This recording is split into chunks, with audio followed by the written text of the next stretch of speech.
हम ना सकत कर सिफत तुम्हारी, आप लिहो तुम कथा सुधारी।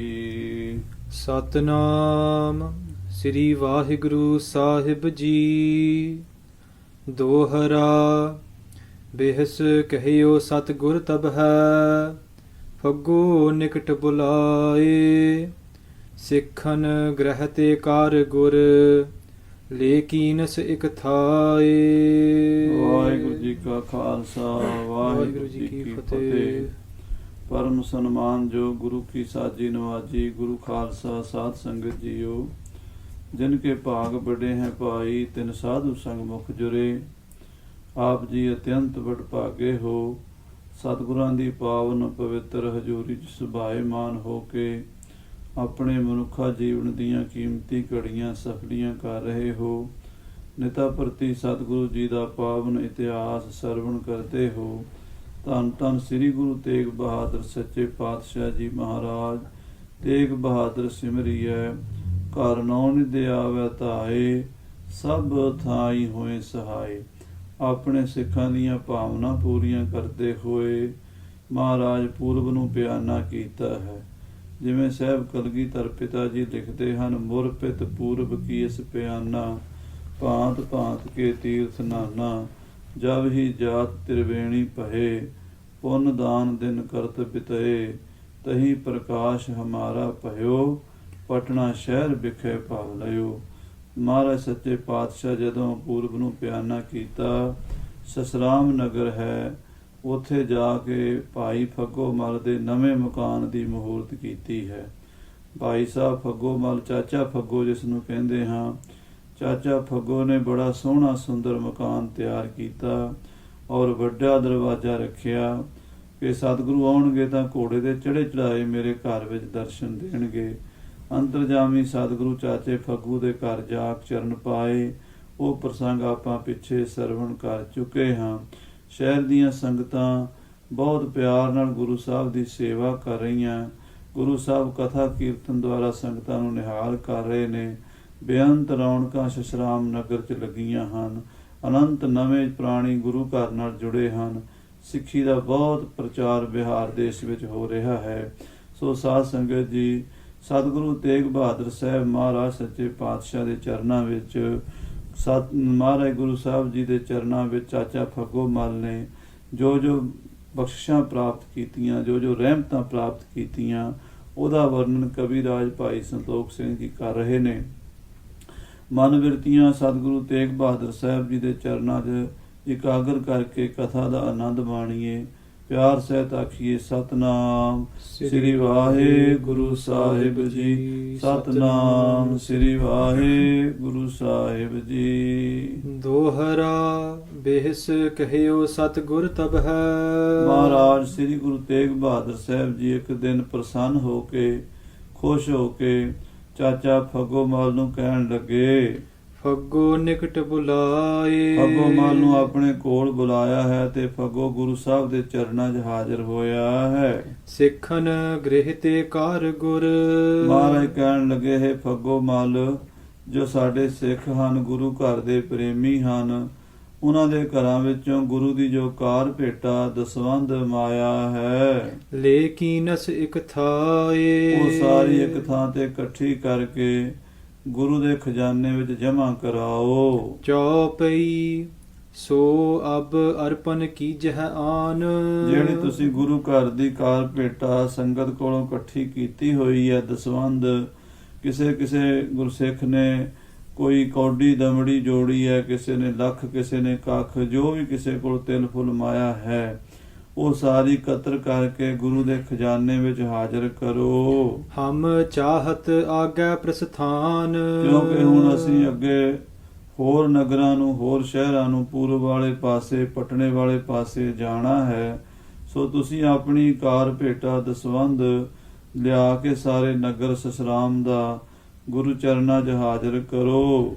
ਹਾਥ ਜੋਰ ਤਿਨ ਸਕਲ ਸੁਨਾਈ। ਸਤਿਗੁਰੂ ਤੇਗ ਬਹਾਦਰ ਸਾਹਿਬ ਜੀ ਦੇ ਬਚਨ ਸੁਣ ਕੇ ਚਾਚਾ ਫੱਗੋ ਮਲ ਜੀ ਬੇਨਤੀ ਕਰਦੇ ਹਨ, ਕਹਿਓ ਜੋ ਮੈਂ ਆਗੇ ਇਕ ਥਾਈ। हे ਗਰੀਬ ਨਵਾਜ਼ ਸੱਚੇ ਪਾਤਸ਼ਾਹ, हे सतगुरु तेग बहादुर साहब जी महाराज दीन दयाल सतगुरु जी, मैं अगे सारी माया इकट्ठी करके ਸੋ ਗਿਨ ਗਿਨ ਪੈਸੇ ਲਗ ਸਾਰੇ। ਉਹ ਸਾਰੀ ਮਾਇਆ ਗਿਣ ਕੇ ਕਿਸੇ ਦੇ ਘਰ ਚੋਂ ਲੱਖ ਆਇਆ ਹੋਵੇ ਭਾਵੇਂ ਕੱਖ ਆਇਆ ਹੋਵੇ, ਜਿੰਨੀ ਵੀ ਕਿਸੇ ਸਿੱਖ ਦੀ ਦਸਵੰਧ ਭੇਟਾ ਸੀ, ਹੁੰਡੀ ਕੋ ਕਰਾਏ ਬਹੁ ਬਾਰੇ। ਉਹ ਮਹਾਰਾਜ ਪਿਛਲੇ ਸਾਲਾਂ ਦੀ ਜਿਹੜੀ ਮਾਇਆ ਹੁੰਦੀ ਸੀ, ਗੁਰੂ ਘਰ ਦਾ ਦਸਵੰਧ ਇਕੱਠਾ ਕਰਾ ਕੇ ਮੈਂ ਹੁੰਡੀ ਕਰਾ ਦਿੰਦਾ ਸੀ। ਸਾਧ ਸੰਗਤ ਜੀ, ਹੁੰਡੀ ਇੱਕ ਤਰ੍ਹਾਂ ਦਾ ਟਰੈਵਲ ਚੈੱਕ ਹੁੰਦਾ ਸੀ, ਜਿਹੜਾ ਇੱਕ ਸ਼ਹਿਰ ਤੋਂ ਦੂਜੇ ਸ਼ਹਿਰ ਜਾਣ ਵਾਸਤੇ ਬਹੁਤ ਸਾਰੇ ਪੈਸੇ ਚੁੱਕ ਕੇ ਲਿਜਾਣੇ ਔਖੇ ਹੁੰਦੇ ਸਨ। ਉਹਨਾਂ ਦਿਨਾਂ 'ਚ ਨੋਟ ਵੀ ਨਹੀਂ ਸਨ ਹੁੰਦੇ, ਰੁਪਈਏ ਚਾਂਦੀ ਦੇ, ਸੋਨੇ ਦੀਆਂ ਮੋਹਰਾਂ, ਤਾਂਬੇ ਦੇ ਪੈਸੇ ਹੁੰਦੇ ਸਨ। ਸੋ ਇੰਨਾ ਭਾਰ ਚੁੱਕ ਕੇ ਇੱਕ ਦੇਸ਼ ਤੋਂ ਦੂਜੇ ਦੇਸ਼ ਜਾਣਾ, ਬਿਹਾਰ ਤੋਂ ਪੰਜਾਬ ਜਾਣਾ ਬਹੁਤ ਮੁਸ਼ਕਲ ਸੀ। ਉਹਦੇ ਵਾਸਤੇ ਇੱਕ ਤਰ੍ਹਾਂ ਦਾ ਟਰੈਵਲ ਚੈੱਕ ਸ਼ਾਹੂਕਾਰਾਂ ਕੋਲੋਂ ਬਣਵਾਇਆ ਜਾਂਦਾ ਸੀ। ਜਿਵੇਂ ਅਸੀਂ ਅੱਜ ਕੱਲ੍ਹ ਬੈਂਕਾਂ ਤੋਂ ਟਰੈਵਲ ਚੈੱਕ ਲੈ ਲੈਂਦੇ ਹਾਂ, ਤੇ ਜਿੱਥੇ ਕਿਸੇ ਨੂੰ ਦੇਣਾ ਹੋਵੇ ਲਿਖ ਕੇ ਚੈੱਕ ਦੇ ਦਿੰਦੇ ਹਾਂ। ਲੱਖਾਂ ਕਰੋੜਾਂ ਅਰਬਾਂ ਖਰਬਾਂ ਦਾ ਵਪਾਰ ਚੈੱਕਾਂ ਦੇ ਰਾਹੀਂ ਹੁੰਦਾ ਹੈ। ਉਸ ਜ਼ਮਾਨੇ ਵਿੱਚ ਸ਼ਾਹੂਕਾਰ ਇੱਕ ਕਾਗਜ਼ ਤੇ ਹੁੰਡੀ ਬਣਾ ਕੇ ਤੇ ਮੋਹਰ ਲਾ ਕੇ ਜਿਹੜੇ ਪੈਸੇ ਕਿਸੇ ਬੰਦੇ ਨੇ ਕਿਤੇ ਭੇਜਣੇ ਹੁੰਦੇ ਸਨ, ਉਹ ਸ਼ਾਹੂਕਾਰ ਆਪਣੇ ਕੋਲ ਰੱਖ ਲੈਂਦਾ ਸੀ, ਹੁੰਡੀ ਉਸ ਨੂੰ ਦੇ ਦਿੰਦਾ ਸੀ। ਉਹ ਮੰਨ ਲਓ ਕਿਸੇ ਨੇ ਬਿਹਾਰ ਤੋਂ ਦਿੱਲੀ ਆਉਣਾ ਹੈ, ਦਿੱਲੀ ਪੈਸੇ ਕਢਾਉਣੇ ਹਨ, ਉਹ ਦਿੱਲੀ ਦੇ ਸ਼ਾਹੂਕਾਰ ਦੇ ਨਾਂ ਤੇ ਹੁੰਡੀ ਬਣਾ ਦਿੰਦਾ ਸੀ। ਤੁਸੀਂ ਉਸ ਸ਼ਾਹੂਕਾਰ ਕੋਲ ਜਾਓ, ਹੁੰਡੀ ਉਸ ਨੂੰ ਦਿਓ ਤੇ ਪੈਸੇ ਲੈ ਲਓ। ਜਿਹਨੇ ਦਿੱਲੀ ਤੋਂ ਲਾਹੌਰ ਜਾਣਾ, ਉਹਨੂੰ ਵੀ ਪੈਸੇ ਚੁੱਕ ਕੇ ਜਾਣ ਦੀ ਲੋੜ ਨਹੀਂ, ਪੈਸੇ ਜਮ੍ਹਾਂ ਕਰਾ ਦੇਵੇ ਸ਼ਾਹੂਕਾਰ ਕੋਲ, ਉਹ ਸ਼ਾਹੂਕਾਰ ਕੋਲੋਂ ਹੁੰਡੀ ਬਣਵਾ ਲਵੇ ਤੇ ਉਹ ਦੂਸਰੇ ਸ਼ਹਿਰ ਵਿੱਚ ਜਾ ਕੇ ਹੁੰਡੀ ਦੇ ਕੇ ਉੱਥੋਂ ਪੈਸੇ ਲੈ ਲਵੇ। ਇਹ ਸਿਸਟਮ ਸੀ, ਬਹੁਤ ਪੁਰਾਣੇ ਜ਼ਮਾਨੇ ਤੋਂ ਚੱਲਿਆ ਆਉਂਦਾ।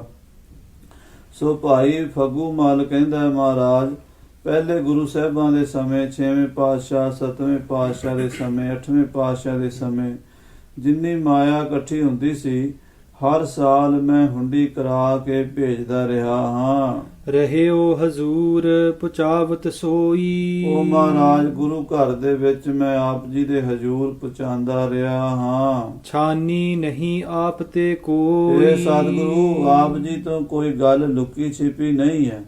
ਆਪ ਘਟ ਘਟ ਦੀ ਜਾਣਨ ਵਾਲੇ ਹੋ। ਆਪ ਜੀ ਸੱਚੇ ਪਾਤਸ਼ਾਹ ਅੰਤਰਜਾਮੀ ਹੋ। ਆਪ ਜੀ ਨੂੰ ਪਤਾ ਹੈ ਕਿ ਮੈਂ ਪਿਛਲਾ ਸਾਰਾ ਦਸਵੰਧ ਕਈ ਸਾਲਾਂ ਦਾ, ਕਿਉਂਕਿ ਉਸ ਇਲਾਕੇ ਦਾ ਚਾਚਾ ਫੱਗੂ ਮੱਲ ਮਸੰਦ ਵੀ ਸੀ, ਸੰਗਤਾਂ ਜਿਹੜੀਆਂ ਸਨ ਉਹਦੇ ਤਾਬੇ ਚੱਲਦੀਆਂ ਸਨ। ਸਾਰੀ ਸੰਗਤ ਦੀ ਕਾਰ ਭੇਟਾ ਇਕੱਠੀ ਕਰਕੇ ਗੁਰੂ ਘਰ 'ਚ ਭੇਜਣਾ ਇਹ ਫੱਗੂ ਮੱਲ ਦੀ ਜ਼ਿੰਮੇਵਾਰੀ ਸੀ। ਬਹੁਤ ਪ੍ਰੇਮੀ ਸ਼ਰਧਾਲੂ ਗੁਰਸਿੱਖ ਸੀ ਗੁਰੂ ਘਰ ਦਾ। ਸੋ ਕਹਿੰਦਾ, ਸੱਚੇ ਪਾਤਸ਼ਾਹ ਮੈਂ ਸੰਗਤ ਦੀ ਕੌਡੀ ਕੌਡੀ, ਪੈਸਾ ਪੈਸਾ ਗੁਰੂ ਘਰ 'ਚ ਭੇਜ ਚੁੱਕਾ ਹਾਂ। ਅਬ ਬਾਕੀ ਜੇ ਤੱਕ ਧਨ ਕੀਨਾ। ਹੁਣ ਜਿੰਨਾ ਕੁ ਥੋੜਾ ਬੜਾ ਇਹ ਸਾਲ 2 ਸਾਲ ਦਾ ਧਨ ਨਹੀਂ ਗਿਆ, ਭਾਵ ਅਜੇ ਥੋੜੇ ਸਮੇਂ ਦੀ ਮਾਇਆ ਜਿਹੜੀ ਜਮਾ ਹੈ ਮੇਰੇ ਖਜ਼ਾਨੇ ਵਿੱਚ, ਸੋ ਸਭ ਚਾਹੋਂ ਆਪ ਕੋ ਦੀਨਾ। ਇਹ ਮਹਾਰਾਜ ਉਹ ਮੈਂ ਆਪ ਜੀ ਨੂੰ ਦੇਣੀ ਚਾਹੁੰਦਾ ਹਾਂ। ਭਾਵ ਬਹੁਤੇ ਸਾਲਾਂ ਦਾ ਦਸਵੰਧ ਤਾਂ ਮੈਂ ਪਹਿਲਾਂ ਭੇਜ ਚੁੱਕਾ ਹਾਂ।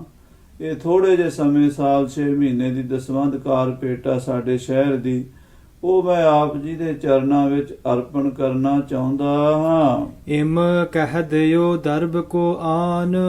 ਇਸ ਤਰ੍ਹਾਂ ਕਹਿ ਕੇ ਸਤਿਗੁਰੂ ਮਹਾਰਾਜ ਸ੍ਰੀ ਗੁਰੂ ਤੇਗ ਬਹਾਦਰ ਸਾਹਿਬ ਦੇ ਚਰਨਾਂ ਵਿੱਚ ਸਾਰੀ ਕਾਰ ਭੇਟਾ ਇਕੱਠੀ ਕਰਕੇ ਲਿਆ ਰੱਖੀ। ਜੋ ਸਿੱਖਿਅਨ ਤੇ ਲੀਨ ਮਹਾਨ। ਜੋ ਗੁਰੂ ਕੇ ਸਿੱਖਾਂ ਤੋਂ ਖਜ਼ਾਨਾ ਮਾਇਆ ਉਤਰੀ ਸੀ, ਕਿਸੇ ਨੇ ਕੌਡੀ, ਕਿਸੇ ਨੇ ਦਮੜੀ, ਕਿਸੇ ਨੇ ਰੁਪਈਆ, ਕਿਸੇ ਨੇ ਮੋਹਰ, ਕਿਸੇ ਨੇ ਬਸਤਰ, ਕਿਸੇ ਨੇ ਕੋਈ ਗਹਿਣਾ, ਜੋ ਵੀ ਕਿਸੇ ਗੁਰਸਿੱਖ ਨੇ ਦਿੱਤਾ ਸੀ ਦਸਵੰਧ ਗੁਰੂ ਘਰ ਵਾਸਤੇ, ਉਹ ਸਾਰਾ ਇਕੱਠਾ ਕਰਕੇ ਪਿਖ ਸਤਿਗੁਰ ਨੇ ਤਿਹ ਸੋ ਕਹਿਓ। ਸ੍ਰੀ ਸਤਿਗੁਰੂ ਗਰੀਬ ਨਵਾਜ ਸੱਚੇ ਪਾਤਸ਼ਾਹ ਮਹਾਰਾਜ ਗੁਰੂ ਤੇਗ ਬਹਾਦਰ ਸਾਹਿਬ ਜੀ ਭਾਈ ਫੱਗੂ ਮੱਲ ਵੱਲੋਂ ਲਿਆਂਦੀ ਹੋਈ ਇਕੱਠੀ ਕਾਰ ਭੇਟਾ ਵੇਖ ਕੇ ਕਹਿਣ ਲੱਗੇ, ਅਪਰ ਲਿਆਓ ਜੋ ਬਾਕੀ ਰਹਿਓ। ਕਹਿੰਦੇ ਚਲੋ ਇਹ ਤਾਂ ਆ ਗਈ, ਜਿਹੜੀ ਬਾਕੀ ਰਹਿੰਦੀ ਹੈ ਹੋਰ ਭੇਟਾ ਉਹ ਵੀ ਲੈ ਕੇ ਆਓ। ਹਮਰੇ ਹਿਤ ਜੋ ਕਿਛ ਕਿਸ ਦੀਨਾ। ਸਾਡੇ ਵਾਸਤੇ ਜੋ ਵੀ ਕਿਸੇ ਨੇ ਕੋਈ ਕੌਡੀ ਦਮੜੀ ਮਾਇਆ ਦਿੱਤੀ ਹੈ ਨਾ, ਉਹ ਭਾਈ ਸਾਨੂੰ ਹੀ ਦਿਓ, ਉਹ ਆਪਣੇ ਘਰ ਨਾ ਰੱਖੋ। ਸੋ ਅਬ ਦੇਹੋ ਜੋ ਤੁਵ ਕਰ ਲੀਨਾ। ਉਹ ਜੋ ਵੀ ਤੇਰੇ ਹੱਥ ਵਿੱਚ ਹੈ, ਜੋ ਤੈਨੂੰ ਸਿੱਖਾਂ ਨੇ ਗੁਰੂ ਵਾਸਤੇ ਫੜਾਇਆ ਹੈ, ਭਾਵੇਂ ਉਹ ਇੱਕ ਦਮੜੀ ਹੈ, ਇੱਕ ਕੌਡੀ ਹੈ, ਇੱਕ ਪੈਸਾ ਹੈ, ਤਾਂ ਵੀ ਇੱਥੇ ਜਮ੍ਹਾਂ ਕਰਾਓ। ਸੁਨ ਫੱਗੋ ਮਨ ਮਹਿ ਬਿਸਮਾਨਿਓ। ਗੁਰੂ ਸਾਹਿਬ ਦਾ ਇਹ ਬਚਨ ਸੁਣ ਕੇ ਫੱਗੋ ਮਲ ਮਨ 'ਚ ਬੜਾ ਬਿਸਮਾਦ ਵਿੱਚ ਆਇਆ, ਬੜਾ ਹੈਰਾਨ ਹੋਇਆ ਵੀ ਮਹਾਰਾਜ ਸੱਚੇ ਪਾਤਸ਼ਾਹ ਜੀ ਤੋਂ ਮੈਂ ਕੁਝ ਵੀ ਨਹੀਂ ਛੁਪਾਉਂਦਾ। ਮੈਂ ਤਾਂ ਸਤਿਗੁਰਾਂ ਦੀ ਕੌਡੀ ਦਮੜੀ ਮਾਇਆ ਤਿਲ ਫੁੱਲ ਸਾਰੀ ਬੜੀ ਇਮਾਨਦਾਰੀ ਨਾਲ ਗੁਰੂ ਦੇ ਖਜ਼ਾਨੇ ਜਮ੍ਹਾਂ ਕਰਾਂਦਾ ਹਾਂ, ਤੇ ਹੁਣ ਵੀ ਮੇਰੇ ਕੋਲ ਜਿੰਨੀ ਗੁਰੂ ਕੀ ਕਾਰ ਭੇਟਾ ਇਕੱਠੀ ਹੋਈ ਸੀ ਮੈਂ ਮਹਾਰਾਜ ਦੇ ਚਰਨਾਂ 'ਚ ਰੱਖ ਦਿੱਤੀ ਹੈ। ਫਿਰ ਵੀ ਸਤਿਗੁਰੂ ਕਹਿੰਦੇ ਆ ਜਿਹੜਾ ਤੂੰ ਅਜੇ ਨਹੀਂ ਦਿੱਤਾ ਉਹ ਵੀ ਦੇ। ਸੋ ਇਸ ਗੱਲ ਤੋਂ ਚਾਚਾ ਫੱਗੂ ਮਲ ਬੜਾ ਹੈਰਾਨ ਹੋਇਆ। ਇਹ ਕਿਆ ਸਤਿਗੁਰ ਬਾਕ ਬਖਾਨਿਓ। ਮਨ ਵਿੱਚ ਬੜਾ ਸੋਚਾਂ 'ਚ ਪੈ ਗਿਆ ਵੀ ਸਤਿਗੁਰੂ ਜੀ ਨੇ ਇਹ ਬਚਨ ਕੀ ਕਰ ਦਿੱਤਾ ਹੈ। ਮੋ ਢਿਗ ਤੋ ਅਬ ਕੁਛ ਨਹਿ ਰਹਿਓ। ਕਿਉਂਕਿ ਮੇਰੇ ਕੋਲ ਤਾਂ ਹੁਣ ਗੁਰੂ ਘਰ ਦੀ ਕਾਰ ਭੇਟਾ ਕੋਈ ਰਹੀ ਨਹੀਂ। ਮੈਂ ਗੁਰੂ ਘਰ ਦੀ ਮਾਇਆ ਦੇ ਵਿੱਚ ਅਮਾਨਤ ਵਿੱਚ ਕੋਈ ਖਿਆਨਤ ਨਹੀਂ ਕਰਦਾ, ਗੁਰੂ ਕਾ ਪ੍ਰੇਮੀ ਸਿੱਖ ਹਾਂ, ਤੇ ਮਹਾਰਾਜ ਸੱਚੇ ਪਾਤਸ਼ਾਹ ਦੀ ਕੌਡੀ ਦਮੜੀ ਧੇਲਾ ਪੈਸਾ ਸਭ ਮੈਂ ਜਮ੍ਹਾਂ ਕਰਾ ਦਿੱਤਾ ਹੈ। ਇਹ ਕਿਮ ਜੱਚ ਹੈ ਕਿਆ ਉਰ ਲਹਿਓ। ਇਹ ਸਤਿਗੁਰੂ ਜੀ ਕੀ ਕਿਉਂ ਮੰਗ ਰਹੇ ਹਨ, ਕੀ ਜਾਚ ਰਹੇ ਹਨ, ਕਿਹੜੀ ਕਾਰ ਭੇਟਾ ਜਿਹੜੀ ਮੈਂ ਛੁਪਾਈ ਹੈ। ਕੂਰ ਬਾਕ ਇਹ ਕਹੈ ਨਾ ਕਿਉ ਹੂੰ। ਫਿਰ ਫੱਗੋ ਮਲ ਨੂੰ ਪਤਾ ਵੀ ਇਹ ਪੂਰੇ ਸਤਿਗੁਰੂ ਅੰਤਰਜਾਮੀ ਹਨ, ਘਟ ਘਟ ਕੇ ਅੰਤਰ ਕੀ ਜਾਣਤ, ਭਲੇ ਬੁਰੇ ਕੀ ਪੀਰ ਪਛਾਣਤ, ਬਿਨ ਬੋਲਿਆ ਸਭ ਕੁਛ ਜਾਣਦਾ, ਕਿਸੇ ਆਗੇ ਕੀਚਾ ਅਰਦਾਸ। ਇਹ ਤਾਂ ਹਿਰਦੇ ਦੀ ਜਾਣਨ ਵਾਲੇ ਸਤਿਗੁਰੂ ਹਨ, ਝੂਠ ਬਚਨ ਇਹ ਕਹਿ ਨਹੀਂ ਸਕਦੇ। ਮੁਝ ਢਿਗ ਰਹਿਓ ਨਾ ਸਤ ਪੀਓ ਹੂੰ। ਇਧਰ ਮੈਂ ਵੀ ਸੱਚਾ ਹਾਂ, ਮੇਰੇ ਕੋਲ ਕੋਈ ਕੌਡੀ ਦਮੜੀ ਨਹੀਂ ਰਹੀ। ਚਿਤ ਚਿਤਵਤ ਬਿਤਵਤ ਤਿਸ ਕਾਲ। ਇਸ ਤਰ੍ਹਾਂ ਉਸ ਮਾਇਆ ਬਾਰੇ ਜਿਹੜਾ ਗੁਰੂ ਘਰ ਦਾ ਦਸਵੰਧ ਦਿੱਤਾ ਸੀ, ਚਾਚਾ ਫੱਗੂ ਮਲ ਸੋਚਾਂ 'ਚ ਪੈ ਗਿਆ। ਇੱਕ ਸਿੱਖਣੀ ਗਤ ਕੀਨ ਸੰਭਾਲ। ਤੇ ਸੋਚਦਿਆਂ ਇੱਕ ਸਿੱਖਣੀ ਦੀ ਗੱਲ ਯਾਦ ਆ ਗਈ। ਇੱਕ ਗਰੀਬ ਪਰਿਵਾਰ ਦੀ ਕਹਾਣੀ, ਇੱਕ ਗੁਰੂ ਕੇ ਪ੍ਰੇਮੀ ਸਿੱਖ ਪਰਿਵਾਰ ਦੀ ਦਸ਼ਾ, ਉਹ ਇੱਕ ਗਰੀਬ ਸਿੱਖਣੀ ਦੇ ਘਰ ਦਾ ਬਚਨ ਯਾਦ ਆ ਗਿਆ। ਸੁਨਹੁ ਪ੍ਰਭੂ ਜੋ ਮੈਂ ਨਹਿ ਦੀਨਾ। ਕਹਿਣ ਲੱਗਾ, ਹੇ ਸੱਚੇ ਪਾਤਸ਼ਾਹ, ਹੇ ਗਰੀਬ ਨਵਾਜ ਸਤਿਗੁਰੂ ਜੀ, ਮੈਂ ਦੱਸਦਾ ਹਾਂ, ਇੱਕ ਘਰ ਦੀ ਕਾਰ ਭੇਟਾ ਮੈਂ ਆਪ ਜੀ ਨੂੰ ਨਹੀਂ ਦਿੱਤੀ। ਆਪ ਸਿਮਰ ਚਾਹੋ ਜਿਸ ਲੀਨਾ। ਮੈਨੂੰ ਹੁਣ ਯਾਦ ਆਇਆ ਵੀ ਆਪ ਜੀ ਨੂੰ ਯਾਦ ਹੈ, ਮੈਂ ਭੁੱਲ ਗਿਆ ਸੀ। ਜਿਸ ਨੂੰ ਆਪ ਚੇਤੇ ਕਰਕੇ ਮੰਗ ਰਹੇ ਹੋ, ਉਹ ਭੇਟਾ ਮੈਂ ਆਪ ਜੀ ਨੂੰ ਨਹੀਂ ਦਿੱਤੀ, ਉਹ ਮੈਂ ਆਪਣੇ ਕੋਲ ਹੀ ਰੱਖੀ ਹੋਈ ਹੈ। ਇੱਕ ਦਿਨ ਇੱਕ ਸਿੱਖ ਕੇ ਘਰ ਗਇਓ। ਹੇ ਸੱਚੇ ਪਾਤਸ਼ਾਹ, ਮੈਂ ਇੱਕ ਦਿਨ ਕਾਰ ਭੇਟਾ ਇਕੱਠੀ ਕਰਨ ਵਾਸਤੇ ਸੰਗਤਾਂ ਦੇ ਘਰਾਂ ਵਿੱਚ ਗਿਆ ਸੀ।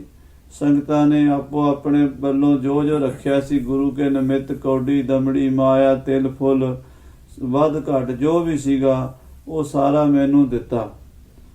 ਤੇ ਮੈਂ ਉਗਰਾਹੀ ਕਰਦਾ ਕਰਦਾ ਗੁਰੂ ਘਰ ਦੀ ਕਾਰ ਭੇਟਾ ਇਕੱਠੀ ਕਰਦਾ ਇੱਕ ਬਹੁਤ ਗਰੀਬ ਸਿੱਖ ਦੇ ਘਰ ਗਿਆ। ਤਹਾਂ ਨਾ ਸਿੱਖ ਕੋ ਦੇਖਤ ਪਇਓ। ਤੇ ਉਹ ਘਰ ਦੇ ਵਿੱਚ ਸਿੱਖ ਘਰ ਨਹੀਂ ਸੀ, ਕਿਤੇ ਬਾਹਰ ਕੰਮ ਤੇ ਗਿਆ ਹੋਇਆ ਸੀ। ਸਿੱਖਨੀ ਹੋਤੀ ਤਿਸੀ ਸੰਗ ਪਾਖੀ। ਕਹਿੰਦੇ ਉਸ ਸਿੱਖ ਦੀ ਘਰ ਵਾਲੀ ਗੁਰੂ ਕੀ ਸਿੱਖਣੀ ਘਰ ਵਿੱਚ ਸੀ। ਮੈਂ ਉਸ ਬੀਬੀ ਨੂੰ ਆਖਿਆ, ਦੇਹੋ ਗੁਰ ਕਾਰ ਜੋ ਹੈ ਘਰ ਰਾਖੀ। ਵੀ ਭੈਣਾ, ਗੁਰੂ ਮਹਾਰਾਜ ਦੀ ਦਸਵੰਧ ਕਾਰ ਭੇਟਾ ਜੋ ਘਰ ਵਿੱਚ ਹੈ ਕੋਈ, ਉਹ ਦਿਓ, ਮਹਾਰਾਜ ਦੇ ਚਰਨਾਂ 'ਚ ਹਾਜ਼ਰ ਕਰਨੀ ਹੈ। ਕਹਿਣ ਲੱਗੀ ਸਿੱਖ ਨਾਹਨ ਕਰੋ। ਉਹ ਬੀਬੀ ਕਹਿਣ ਲੱਗੀ, ਬਾਬਾ ਫੱਗੂ ਮਲ, ਮੇਰੀ ਘਰ ਵਾਲੀ ਤੇ ਮੇਰਾ ਘਰ ਵਾਲਾ ਤਾਂ ਇਸ ਵੇਲੇ ਘਰ ਹੈ ਨਹੀਂ, ਉਹਦਾ ਕੰਮ ਤੇ ਗਿਆ ਹੋਇਆ ਹੈ। ਨਿਕਟ ਨ ਕੁਛ ਦੈਬੋ ਕਿਆ ਕਰੂੰ। ਮੇਰੇ ਕੋਲ ਕੁਛ ਹੈ ਨਹੀਂ, ਮੈਂ ਕੀ ਦਿਆਂ। ਸੁਨ ਕੈ ਪੁਨ ਮੈਂ ਬੋਲਿਓ ਤਾਂ ਸੋ। ਤੋ ਫੱਗੋਮਲ ਦੱਸਦਾ ਹੈ ਵੀ ਉਸ ਸਿੱਖਣੀ ਦਾ ਬਚਨ ਸੁਣ ਕੇ ਮੈਂ ਉਸ ਨੂੰ ਆਖਿਆ ਜੋ ਕਿਛ ਹੋਏ ਦੇਹੋ ਨਿਜ ਪਾਸੋਂ। ਵੀ ਜੋ ਕੁਝ ਵੀ ਹੈ ਤੇਰੇ ਕੋਲ ਉਹ ਹੀ ਦੇ ਦੇ। ਜੋ ਵੀ ਗੁਰੂ ਘਰ ਵਾਸਤੇ ਬੀਬੀ ਤੂੰ ਦੇ ਸਕਦੀ ਹੈ, ਭਾਵੇਂ ਇੱਕ ਕੌਡੀ ਦੇ ਦੇ, ਕੋਈ ਤਿਲ ਫੁੱਲ ਜੋ ਵੀ ਹੈ ਘਰ ਵਿੱਚ ਦਸਵੰਧ ਦਾ ਉਹ ਦੇ ਦੇ ਗੁਰੂ ਕਾ। ਜੋ ਦੇਵ ਹੈ ਸੋ ਮੈਂ ਲੈ ਜਾਊ। ਇਹ ਬੀਬੀ ਭੈਣਾ ਜੋ ਵੀ ਤੂੰ ਦਵੇਂਗੀ ਗੁਰੂ ਘਰ ਵਾਸਤੇ ਮੈਂ ਉਹੀ ਲੈ ਜਾਵਾਂਗਾ। ਸਤਿਗੁਰ ਪਾਸ ਦੇ ਪਹੁੰਚਾਊ। ਤੇ ਮੈਂ ਤੇਰੇ ਘਰ ਦੀ ਉਹ ਭੇਟਾ ਸਤਿਗੁਰੂ ਗਰੀਬ ਨਵਾਜ਼ ਸੱਚੇ ਪਾਤਸ਼ਾਹ ਗੁਰੂ ਤੇਗ ਬਹਾਦਰ ਸਾਹਿਬ ਦੇ ਚਰਨਾਂ 'ਚ ਹਾਜ਼ਰ ਕਰ ਦਿਆਂਗਾ। ਨਿਰਧਨ ਸਿੱਖ ਗਰੀਬ ਕੋ ਧਾਮ।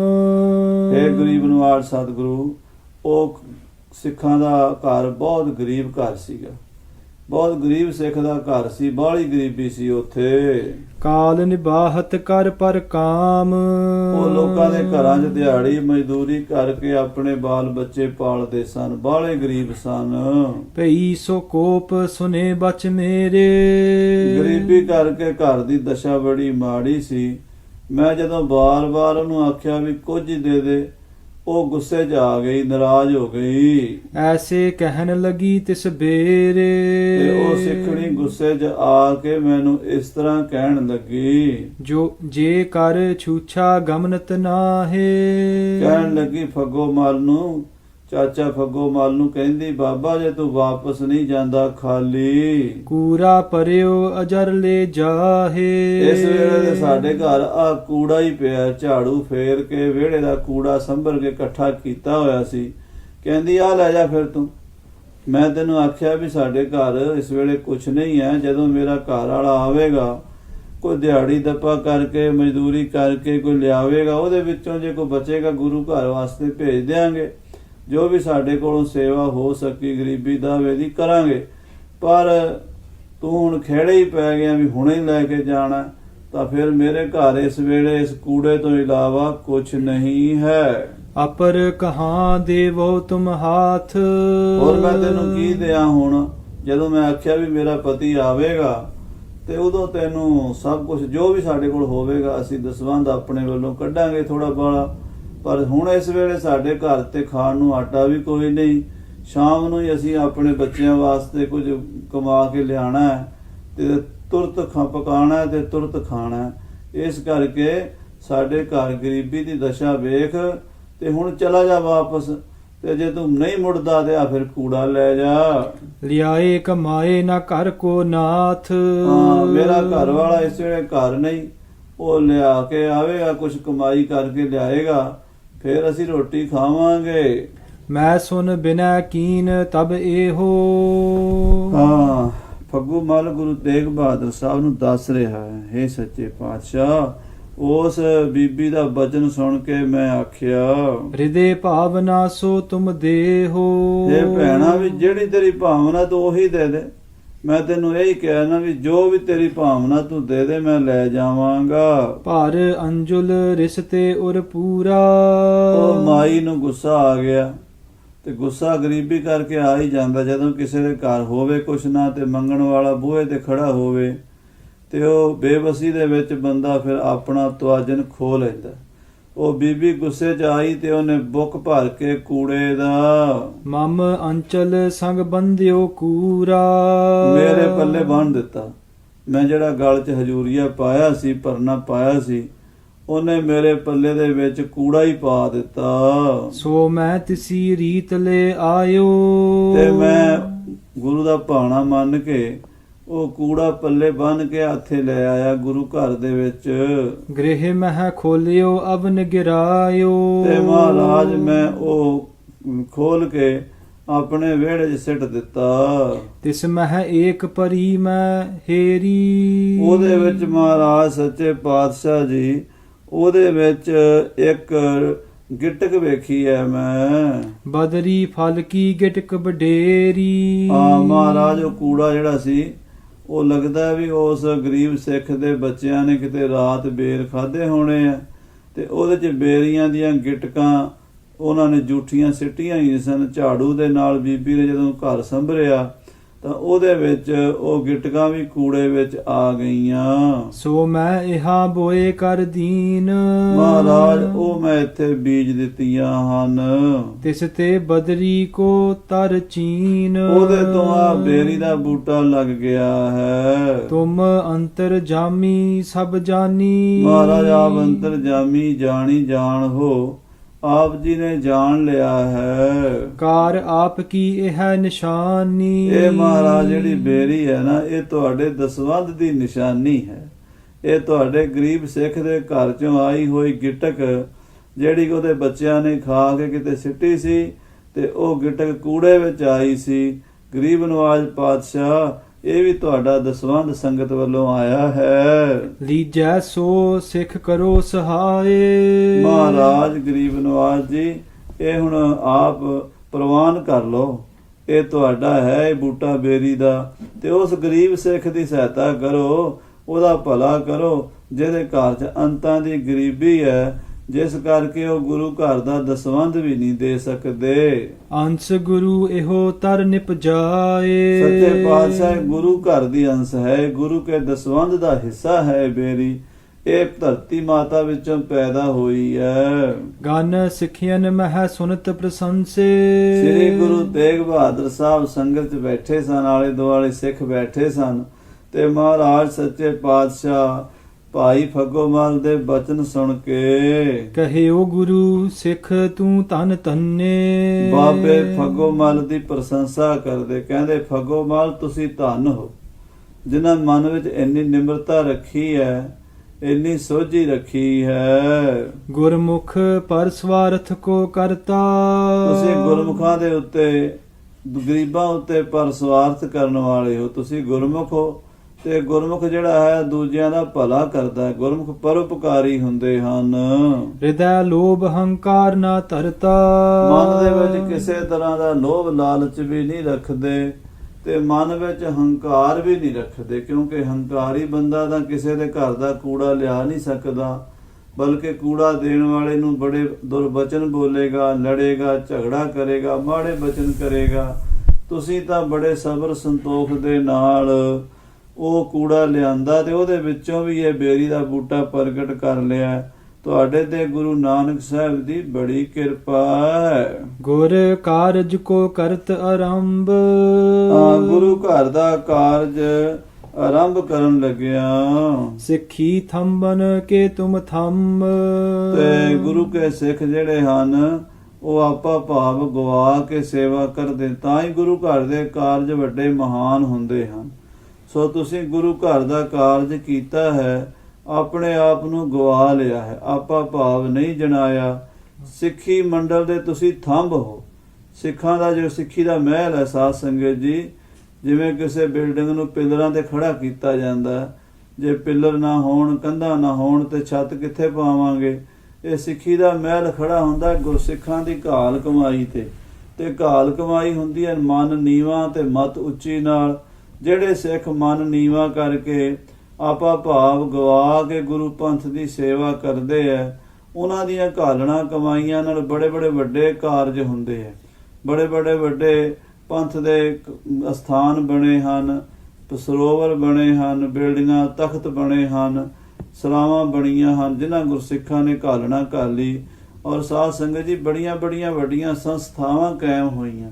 ਸੇਵਾ ਪੰਥੀ ਮਹਾਂਪੁਰਸ਼ ਭਾਈ ਸਾਹਿਬ ਭਾਈ ਕਨ੍ਹਈਆ ਜੀ ਦੀ ਸੇਵਾ ਪੰਥੀ ਸੰਪਰਦਾ, ਉਦਾਸੀ ਸੰਪਰਦਾ, ਨਿਹੰਗ ਸਿੰਘਾਂ ਦੀ ਸੰਪਰਦਾ, ਨਿਰਮਲੇ ਸਾਧੂਆਂ ਦੀ ਸੰਪਰਦਾ, ਇਸ ਤੋਂ ਇਲਾਵਾ ਬੜੇ ਬੜੇ ਸਕੂਲ, ਯੂਨੀਵਰਸਿਟੀਆਂ, ਕਾਲਜ ਪੰਥ ਵਿੱਚ ਸੇਵਾ ਨਿਭਾ ਰਹੇ ਨੇ।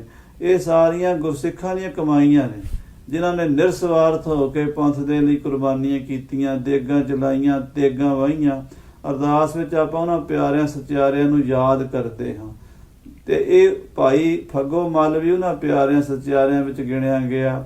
ਗੁਰੂ ਤੇਗ ਬਹਾਦਰ ਸਾਹਿਬ ਕਹਿੰਦੇ ਤੁਸੀਂ ਸਿੱਖੀ ਮਹਿਲ ਦੇ ਥੰਮ ਹੋ। ਭਵ ਸਾਗਰ ਤੇ ਉਤਰੈ ਪਾਰ, ਤੁਸੀਂ ਭਵ ਸਾਗਰ ਤੋਂ ਪਾਰ ਉਤਰੋਗੇ, ਕਿਉਂਕਿ ਗੁਰੂ ਕਾ ਸਿੱਖ ਜਿਹੜਾ ਆਪਾ ਭਾਵ ਗਵਾ ਕੇ ਸੇਵਾ ਕਰਦਾ ਨਾ, ਉਹ ਇਹ ਲੋਕ ਸੁਖੀਏ ਪਰਲੋਕ ਸੁਹੇਲੇ ਹੋ ਜਾਂਦਾ ਹੈ। ਅਪਰ ਅਨੇਕਨ ਕਰਹੁ ਉਦਾਰ। ਭਾਈ ਫਗੋ ਮਲ, ਤੁਸੀਂ ਆਪ ਤਾਂ ਤਰੇ ਹੀ ਹੋ, ਬਲਕਿ ਹੋਰ ਲੱਖਾਂ ਲੋਕਾਂ ਨੂੰ ਤਾਰਨ ਵਾਲੇ ਬਣੋਗੇ। ਤੁਵ ਗਤ ਚਹਤ ਹੁਤੇ ਬਿਦਤਾਈ। ਹਾਂ, ਮਹਾਰਾਜ ਕਹਿੰਦੇ ਅਸੀਂ ਤੇਰਾ ਭਲਾ ਚਾਹੁੰਦੇ, ਤੇਰਾ ਕਲਿਆਣ ਕਰਨਾ ਚਾਹੁੰਦੇ, ਤੇਰੀ ਇਹ ਗੱਲ ਪ੍ਰਗਟ ਕਰ ਦਿੱਤੀ ਹੈ। ਗਨ ਸਿੱਖਿਅਨ ਮਹਿ ਅਭੈ ਸੁਨਾਈ। ਮਹਾਰਾਜ ਕਹਿੰਦੇ ਅਸੀਂ ਪ੍ਰਗਟ ਕਰਨੀ ਸੀ, ਇਸ ਕਰਕੇ ਸਾਰੀ ਸੰਗਤ ਵਿੱਚ ਸੁਣਾਈ ਹੈ।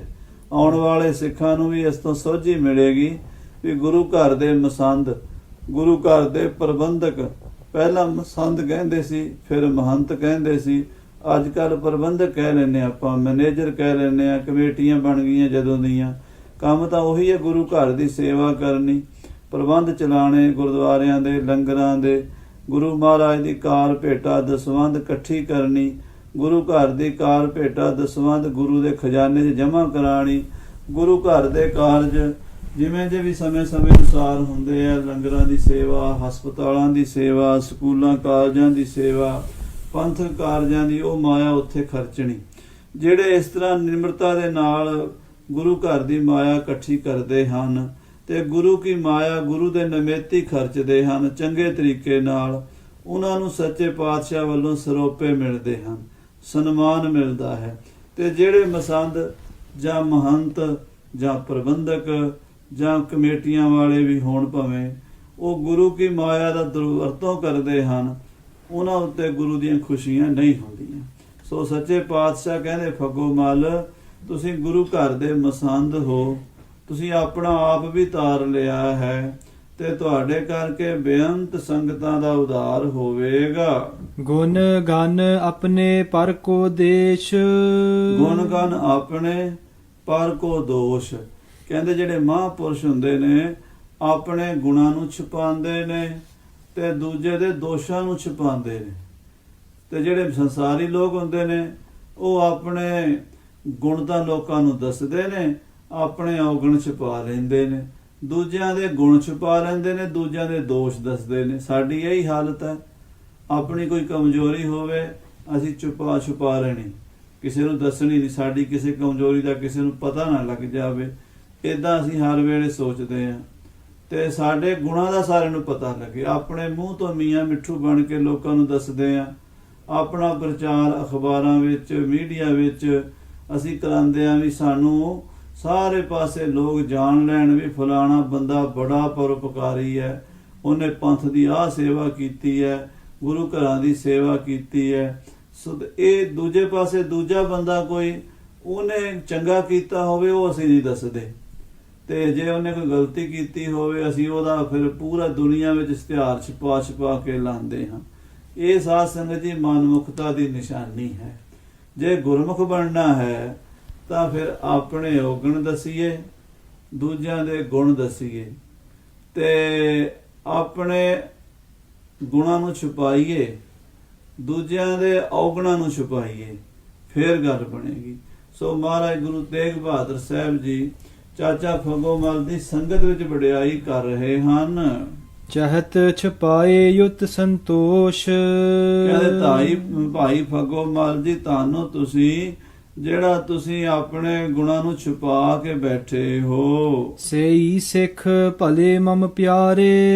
ਜਿਹੜੇ ਆਪਣੇ ਗੁਣਾਂ ਨੂੰ ਛੁਪਾਉਂਦੇ ਨੇ ਉਹੀ ਸਿੱਖ ਮੈਨੂੰ ਪਿਆਰੇ ਲੱਗਦੇ ਨੇ, ਉਹੀ ਸਿੱਖ ਗੁਰੂ ਦੀ ਦਰਗਾਹ ਵਿੱਚ ਪ੍ਰਵਾਨ ਹੁੰਦੇ ਨੇ। ਸਾਸ ਸਾਸ ਮਹਿ ਮੋਹੇ ਚਿਤਾਰੇ। ਉਹ ਇਹੋ ਜਿਹੇ ਪ੍ਰੇਮੀ ਸਵਾਸ ਸਵਾਸ ਮੇਰਾ ਨਾਮ ਜਪਦੇ ਨੇ, ਵਾਹਿਗੁਰੂ ਵਾਹਿਗੁਰੂ ਵਾਹਿਗੁਰੂ ਵਾਹਿਗੁਰੂ ਵਾਹਿਗੁਰੂ ਵਾਹਿਗੁਰੂ ਵਾਹਿਗੁਰੂ ਵਾਹਿਗੁਰੂ, ਉਹਨਾਂ ਨੂੰ ਚੇਤੇ ਆਉਂਦਾ।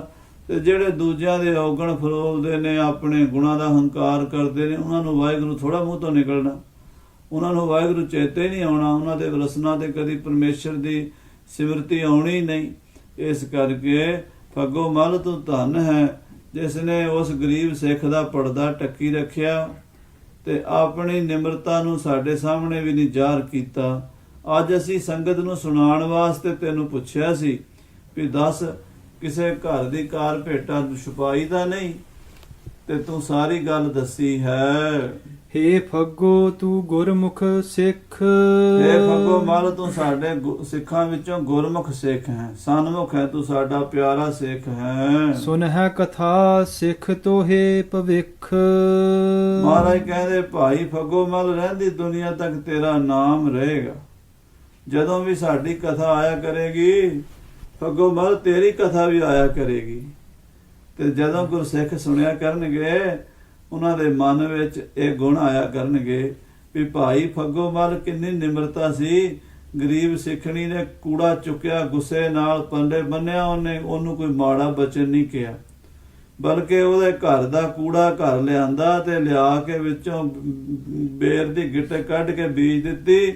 ਉਹ ਬੇਰੀ ਲੱਗ ਗਈ ਤੇ ਉਹ ਕਿਹਾ ਵੀ ਇਹ ਗੁਰੂ ਦਾ ਦਸਵੰਧ ਹੈ, ਇਹ ਗੁਰੂ ਦੇ ਦਸਵੰਧ ਨੂੰ ਫਲ ਲੱਗੇ ਹਨ।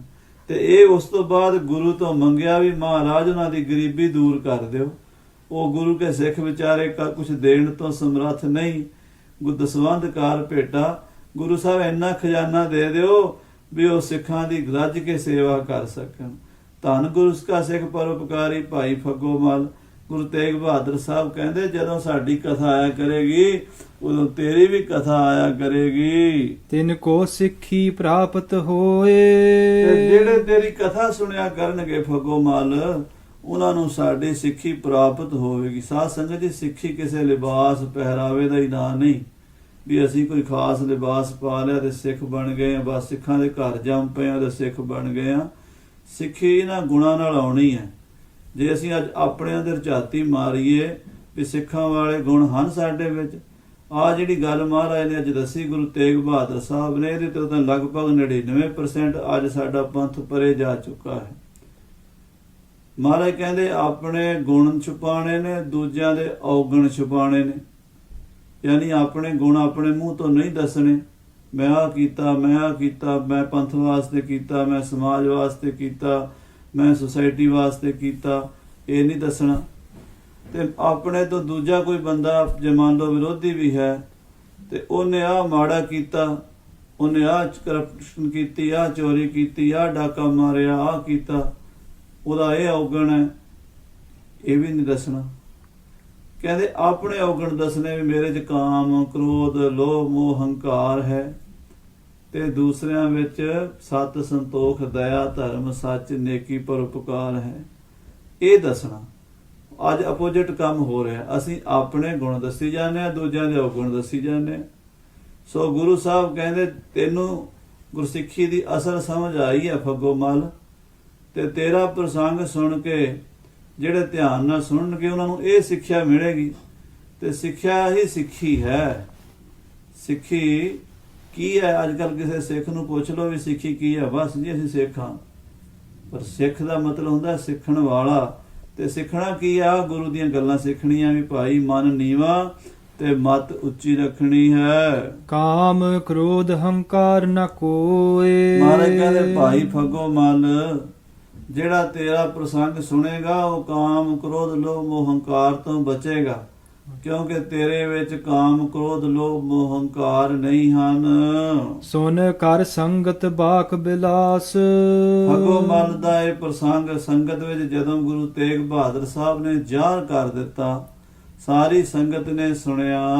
ਮਹਿਮਾ ਜਾਨੀ ਆਨੰਦ ਪ੍ਰਕਾਸ਼। ਸਾਰੀ ਸੰਗਤ ਨੂੰ ਗੁਰਸਿੱਖੀ ਦੀ ਮਹਿਮਾ ਦਾ ਪਤਾ ਲੱਗਾ। ਧੰਨ ਭਾਈ ਫੱਗੋ ਮਲ ਸਾਹਿਬ ਜੀ, ਧੰਨ ਭਾਈ ਫੱਗੋ ਮਲ ਜੀ, ਧੰਨ ਉਹਨਾਂ ਦੇ ਸਤਿਗੁਰੂ। ਕਿਉਂਕਿ ਸਿੱਖ ਤਾਂ ਹੈ ਹੀ ਹੈ, ਪਰ ਸਿੱਖ ਨੂੰ ਬਣਾਉਣ ਵਾਲਾ ਗੁਰੂ ਕਿੱਡਾ ਮਹਾਨ ਹੈ, ਜਿਹਨੇ ਉਹਨੂੰ ਇਹ ਸਿੱਖਿਆ ਦਿੱਤੀ ਹੈ, ਇਹ ਗੁਣ ਦਿੱਤੇ ਹਨ। ਮਨ ਨੀਵਾਂ ਕੀਤਾ ਹੈ ਤੇ ਮਤ ਉੱਚੀ ਕੀਤੀ ਹੈ ਸਿੱਖ ਦੀ। ਇਸ ਵਿੱਚ ਗੁਰੂ ਦੀ ਵਡਿਆਈ ਹੈ। ਹਾਥ ਜੋੜ ਪੁਨ ਅਰਜ਼ ਗੁਜ਼ਾਰੀ। ਫਿਰ ਹੱਥ ਜੋੜ ਕੇ ਬੇਨਤੀ ਕੀਤੀ ਹੈ। ਪੁਰਹੋ ਪਾਵਨੀ ਪ੍ਰਭੂ ਹਮਾਰੀ। ਇਹ ਸੱਚੇ ਪਾਤਸ਼ਾਹ ਮਹਾਰਾਜ, ਸਾਡੀ ਸੰਗਤ ਦੀ ਅਰਦਾਸ ਬੇਨਤੀ ਹੈ, ਸਾਡੀ ਭਾਵਨਾ ਪੂਰੀ ਕਰੋ। ਗਨ ਸਿੱਖਨ ਮਿਲ ਕਰ ਅਨੁਰਾਗ। ਭਾਈ ਫੱਗੋ ਮਲ ਅਤੇ ਸਾਸਾਰਾਮ ਦੀ ਸੰਗਤ ਕਹਿ ਰਹੀ ਹੈ, ਹੇ ਸੱਚੇ ਪਾਤਸ਼ਾਹ, ਅਸੀਂ ਸਾਰਿਆਂ ਨੇ ਤੁਹਾਡੇ ਪਿਆਰਿਆਂ ਨੇ ਇਕੱਠੇ ਹੋ ਕੇ ਤੁਮ ਹਿਤ ਵਹਿਰ ਲਗਾਇਵ ਬਾਗ। ਅਸੀਂ ਤੁਹਾਡੇ ਵਾਸਤੇ ਇੱਕ ਬਾਗ ਲਵਾਇਆ ਹੈ। ਸਾਰੇ ਸਿੱਖਾਂ ਨੇ ਇਕੱਠੇ ਹੋ ਕੇ ਬਾਹਰ ਸ਼ਹਿਰ ਤੋਂ ਬਾਗ ਲਵਾਇਆ ਹੈ ਵੀ ਸਾਡੇ ਗੁਰੂ ਜੀ ਆਉਣਗੇ ਤੇ ਸੋਹਣੇ ਬਾਗ ਦੀ ਸੈਰ ਕਰਨਗੇ, ਉਸ ਬਾਗ ਵਿੱਚ ਚਰਨ ਪਾਉਣਗੇ। ਗੁਰੂ ਸਾਹਿਬ ਬਾਗ ਦੇ ਵਿੱਚ ਸੋਹਣੇ ਸੋਹਣੇ ਫਲਾਂ ਨੂੰ ਮੇਵਿਆਂ ਨੂੰ ਛਕਣਗੇ। ਮਹਾਰਾਜ ਅਸੀਂ ਬਾਗ ਲਵਾਇਆ ਹੈ। ਸਾਧ ਸੰਗਤ ਜੀ, ਪੁਰਾਣੇ ਜ਼ਮਾਨੇ 'ਚ ਪਰਉਪਕਾਰ ਕਿਵੇਂ ਹੁੰਦਾ ਸੀ? ਅੱਜ ਕੱਲ੍ਹ ਵੀ ਅਸੀਂ ਕਰਦੇ ਹਾਂ ਕਈ ਵਾਰੀ, ਪਰ ਵਿਖਾਵਾ ਹੀ ਹੁੰਦਾ ਮੀਡੀਆ ਵਿੱਚ, ਪਰਉਪਕਾਰ ਤਾਂ ਘੱਟ ਹੀ ਹੁੰਦਾ ਹੈ। ਪਰ ਜਿਹੜੀ ਅਸਲ ਬੁਨਿਆਦੀ ਚੀਜ਼ਾਂ ਨੇ ਉਹ ਤੋਂ ਅਸੀਂ ਬਹੁਤ ਦੂਰ ਜਾ ਚੁੱਕੇ ਹਾਂ। ਬੁਨਿਆਦੀ ਚੀਜ਼ਾਂ ਸਭ ਤੋਂ ਪਹਿਲਾਂ ਤਾਂ ਪਾਣੀ ਹੈ। ਗੁਰੂ ਕੇ ਸਿੱਖ ਪਾਣੀ ਦੇ ਖੂਹ ਲਵਾਉਂਦੇ ਸਨ, ਬੌਲੀਆਂ ਲਵਾਉਂਦੇ ਸਨ, ਸਰੋਵਰ ਲਵਾਉਂਦੇ ਸਨ। ਦੂਸਰੀ ਚੀਜ਼ ਹੈ ਬਾਗ ਲਵਾਉਂਦੇ ਸਨ, ਛਾਇਆਦਾਰ ਬੂਟੇ ਲਵਾਉਂਦੇ ਸਨ ਜਿਹਦੇ ਨਾਲ ਵਾਤਾਵਰਣ ਸ਼ੁੱਧ ਰਵੇ। ਅੱਜ ਪੂਰੇ ਹਿੰਦੁਸਤਾਨ ਵਿੱਚ ਆਕਸੀਜਨ ਦੇ ਲਾਲੇ ਪਏ ਹੋਏ ਨੇ, ਕਿਤੇ ਆਕਸੀਜਨ ਨਹੀਂ ਮਿਲ ਰਹੀ। ਪਰ ਇਹ ਆਕਸੀਜਨ ਨਾ ਮਿਲਣ ਦਾ ਕਾਰਨ ਕੀ ਹੈ? ਲੋਕਾਂ ਨੇ ਆਪਣੇ ਆਲੇ ਦੁਆਲੇ ਕੋਈ ਦਰਖਤ ਨਹੀਂ ਰਹਿਣ ਦਿੱਤਾ, ਕੋਈ ਬੂਟਾ ਨਹੀਂ ਰਹਿਣ ਦਿੱਤਾ। ਧਰਤੀ ਮਾਤਾ ਦੇ ਪੁੱਤਰਾਂ ਨੂੰ ਪੁੱਟ-ਪੁੱਟ ਕੇ, ਵੱਢ-ਵੱਢ ਕੇ ਸਾੜ ਦਿੱਤਾ, ਫੂਕ ਦਿੱਤਾ, ਖਤਮ ਕਰ ਦਿੱਤਾ। ਜੰਗਲ ਕੱਟ ਦਿੱਤੇ, ਬਾਗ ਕੱਟ ਦਿੱਤੇ। ਕੱਟੇ ਤਾਂ ਸੈਂਕੜੇ ਦਰਖਤ ਲਾਇਆ, ਇੱਕ ਵੀ ਨਹੀਂ। ਪੁਰਾਣੇ ਜ਼ਮਾਨੇ 'ਚ ਦਰਖਤ ਕੱਟਣ ਨੂੰ ਪਾਪ ਮੰਨਦੇ ਸਨ, ਪਰ ਜੇ ਕਿਤੇ ਕੋਈ ਦਰਖਤ ਕਿਸੇ ਮਜਬੂਰੀ ਵਸ ਕੱਟਣਾ ਪੈ ਜਾਂਦਾ ਸੀ, ਇੱਕ ਕੱਟਦੇ ਸਨ, 10 ਲਵਾਉਂਦੇ ਸਨ, 100 ਲਵਾਉਂਦੇ ਸਨ। ਕਹਿੰਦੇ ਪਾਪ ਦਾ ਸਾਡਾ ਭਾਰ ਤਾਂ ਉਤਰੇਗਾ ਜੇ ਇਹਦੇ ਬਦਲੇ 'ਚ ਅਸੀਂ ਹੋਰ ਦਰਖਤ ਲਾਵਾਂਗੇ। ਪਰ ਅੱਜ ਅਸੀਂ ਗੁਰੂ ਕੇ ਬਾਗ ਵੀ ਕੱਟ ਛੱਡੇ। ਗੁਰੂ ਸਾਹਿਬਾਂ ਦੇ ਜਿਹੜੇ ਇਤਿਹਾਸੀ ਦਰਖਤ ਸੀਗੇ, ਨਿਸ਼ਾਨੀਆਂ ਸੀਗੀ, ਕਾਰ ਸੇਵਾ ਦੇ ਨਾਂ ਤੇ ਉਹਨਾਂ ਦਾ ਵੀ ਕੁਹਾੜਾ ਫੇਰ ਦਿੱਤਾ। ਕਈ ਇਤਿਹਾਸੀ ਦਰਖਤ ਸਨ ਸਾਡੇ ਇਤਿਹਾਸ ਵਿੱਚ ਜਿਨ੍ਹਾਂ ਦਾ ਸਾਨੂੰ ਪਤਾ ਹੈ, ਸਾਡੀਆਂ ਅੱਖਾਂ ਦੇ ਸਾਹਮਣੇ ਕੱਟ ਦਿੱਤੇ। ਤਰਲੇ ਕਰਦੇ ਰਹੇ ਵੀ ਭਾਈ ਇਹ ਨਾ ਕੱਟੋ, ਇਹ ਗੁਰੂ ਸਾਹਿਬ ਜੀ ਦੀਆਂ ਨਿਸ਼ਾਨੀਆਂ। ਕਹਿੰਦੇ ਅਸੀਂ ਦਰਖਤਾਂ ਦੀ ਪੂਜਾ ਥੋੜਾ ਕਰਨੀ। ਕਿੱਡੀ ਹੂੜ ਮੱਤ ਆ ਗਈ ਸਾਡੇ ਅੰਦਰ ਵੀ ਅਸੀਂ ਗੁਰੂ ਸਾਹਿਬ ਜੀ ਦੀਆਂ ਨਿਸ਼ਾਨੀਆਂ ਨੂੰ ਵੀ ਪੂਜਾ ਵਾਲੇ ਪਾਸੇ ਲਾ ਕੇ ਖਤਮ ਕਰਨਾ ਚਾਹੁੰਦੇ ਹਾਂ। ਗੁਰੂ ਸਾਹਿਬਾਂ ਨੇ ਬਿਲਡਿੰਗਾਂ ਨਹੀਂ ਬਣਾਈਆਂ।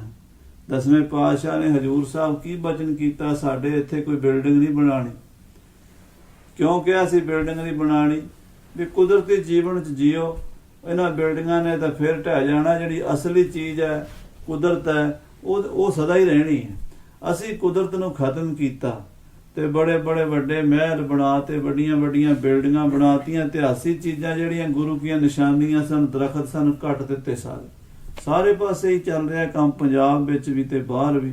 ਮਹਾਰਾਜ ਕਿਰਪਾ ਕਰੇ, ਸਾਨੂੰ ਸੋਝੀ ਦੇਵੇ। ਪੁਰਾਤਨ ਸਿੱਖ ਬਾਗ ਲਵਾਉਂਦੇ ਸਨ, ਖੂਹ ਲਵਾਉਂਦੇ ਸਨ, ਬੌਲੀਆਂ। ਪਹਿਲਾ ਪਾਣੀ ਜੀਓ ਹੈ ਜਿਤ ਹਰਿਆ ਸਭ ਕੋਏ। ਫਿਰ ਕੁਦਰਤ ਦੇ ਵਿੱਚ ਹਵਾ ਵੀ ਚਾਹੀਦੀ ਹੈ, ਹਵਾ ਸਾਫ਼ ਸੁਥਰੀ ਚਾਹੀਦੀ ਹੈ। ਉਹ ਤਾਂ ਹੋਵੇਗੀ ਜੇ ਆਪਣੇ ਆਲੇ ਦੁਆਲੇ ਹਰੇ ਭਰੇ ਦਰਖਤ ਹੋਣਗੇ। ਸਤਿਗੁਰੂ ਤੇਗ ਬਹਾਦਰ ਸਾਹਿਬ ਜੀ ਦੇ ਚਰਨਾਂ 'ਚ ਸਤਿਸਰਾਮ ਦੀ ਸੰਗਤ ਬੇਨਤੀ ਕਰ ਰਹੀ ਹੈ। ਗਰੀਬ ਨਵਾਜ਼ ਸੱਚੇ ਪਾਤਸ਼ਾਹ ਜੀਓ, ਆਪ ਜੀ ਦੇ ਪਿਆਰਿਆਂ ਸਿੱਖਾਂ ਨੇ, ਆਪ ਜੀ ਦੀਆਂ ਸੰਗਤਾਂ ਨੇ ਇਸ ਨਗਰ ਦੇ ਵਿੱਚ ਆਪ ਜੀ ਵਾਸਤੇ ਬਾਗ ਲਵਾਇਆ ਹੈ। ਆਰੂ ਆਮਰੂਦ ਤਰ ਅੰਬ। ਮਹਾਰਾਜ ਆੜੂਆਂ ਦੇ ਬੂਟੇ ਹਨ, ਅਮਰੂਦਾਂ ਦੇ ਬੂਟੇ ਹਨ, ਅੰਬਾਂ ਦੇ ਬੂਟੇ ਲਾਏ ਹਨ। ਕਦਲੀ ਯੁਕਤ ਸਿੰਚ ਤਰ ਅੰਬ। ਕੇਲਿਆਂ ਦੇ ਬੂਟੇ ਲਾਏ ਹਨ। ਬੜਾ ਸੋਹਣਾ ਜਲ ਸਿੰਚ ਕੇ, ਸੋਹਣੀ ਸਿੰਚਾਈ ਕਰਕੇ ਬੂਟੇ ਪੈਦਾ ਕੀਤੇ ਹਨ। ਚੌਹੋਂ ਦਿਸ਼ ਦੁਰਬਾ ਹਰਤ ਖਰੀ ਹੈ। ਬਾਗ ਦੇ ਆਲੇ ਦੁਆਲੇ ਚਾਰੇ ਪਾਸੇ ਹਰਾ ਹਰਾ ਘਾਹ ਹੈ। ਮਹਾਰਾਜ ਹਰਿਆਲੀ ਹੈ, ਦੇਖ ਕੇ ਅੱਖਾਂ ਨੂੰ ਵੀ ਸਕੂਨ ਮਿਲਦਾ ਹੈ ਤੇ ਉੱਥੇ ਬਾਗ ਦੀ ਸੈਰ ਕਰਕੇ ਮਨ ਠੰਡਾ ਠਾਰ ਹੋ ਜਾਂਦਾ ਹੈ। ਹੇਰਤ ਮਨ ਕੋ ਹਰਤ ਖਰੀ ਹੈ। ਵੇਖ ਕੇ ਮਨ ਨੂੰ ਹਰਾ ਭਰਾ ਕਰ ਦਿੰਦਾ ਹੈ। ਐਸਾ ਵਾਤਾਵਰਣ ਹੈ ਸੋਹਣਾ ਬਾਗ ਦਾ ਗੁਰੂ ਜੀ। ਬਰਨ ਬਰਨ ਕੀ ਵੱਡ ਫੁਲਵਾਰੀ। ਤੇ ਰੰਗ ਰੰਗ ਦੇ ਫੁੱਲ ਹਨ ਮਹਾਰਾਜ, ਕਿਤੇ ਗੁਲਾਬ, ਕਿਤੇ ਚਮੇਲੀ, ਕਿਤੇ ਗੇਂਦਾ, ਕਿਤੇ ਮਹੂਆ, ਕਿਤੇ ਹੋਰ ਕਈ ਪ੍ਰਕਾਰ ਦੇ ਬੂਟੇ ਹਨ। ਬਾਰੀ ਬਾਰ ਪਾਏ ਕਰ ਪਾਰੀ। ਔਰ ਜਲ ਪਾ ਪਾ ਕੇ, ਜਲ ਨਾਲ ਸਿੰਚਾਈ ਕਰ ਕਰਕੇ ਫੁਲਵਾੜੀ ਪਾਲੀ ਹੈ ਗੁਰੂ ਜੀ। ਬੀਚ ਸਥੰਡਲ ਚਾਰ ਚੁਕੌਨਾ। ਤੇ ਉਸ ਬਾਗ ਦੇ ਵਿਚਕਾਰ ਆਪ ਜੀ ਦੇ ਬੈਠਣ ਵਾਸਤੇ 4 ਕੋਨਿਆਂ ਵਾਲਾ ਬੜਾ ਸੁੰਦਰ ਥੜਾ ਤਿਆਰ ਕੀਤਾ ਹੈ ਸਤਿਗੁਰੂ ਜੀ। ਸਫਲ ਆਉਣ ਤਰ ਬਰਨੈ ਕੋਨਾ। ਮਹਾਰਾਜ ਸੱਚੇ ਪਾਤਸ਼ਾਹ ਜੀ ਬਹੁਤ ਸੋਹਣੇ ਦਰਖਤ ਹਨ, ਕੌਣ ਵਰਣਨ ਕਰੇ। ਸਾਰੇ ਫਲਦਾਰ ਬੂਟੇ ਲਾਏ ਹਨ, ਜਿੰਨੇ ਪ੍ਰਕਾਰ ਦੇ ਫਲ ਹੁੰਦੇ ਨੇ ਮਹਾਰਾਜ ਆਪ ਜੀ ਦੇ ਬਾਗ ਵਿੱਚੋਂ ਛਕਣ ਨੂੰ ਮਿਲ ਜਾਇਆ ਕਰਨਗੇ। ਆਪ ਚਰਨ ਤਿਸ ਥਲ ਚੱਲ ਪਾਵਹੋ। ਇਹ ਸਤਿਗੁਰੂ ਜੀ ਇਹ ਆਪ ਜੀ ਦੀ ਨਿਸ਼ਾਨੀ ਵਿੱਚ ਬਾਗ ਰਵੇਗਾ। ਆਪ ਚੱਲ ਕੇ ਇਸ ਬਾਗ ਵਿੱਚ ਚਰਨ ਪਾਓ।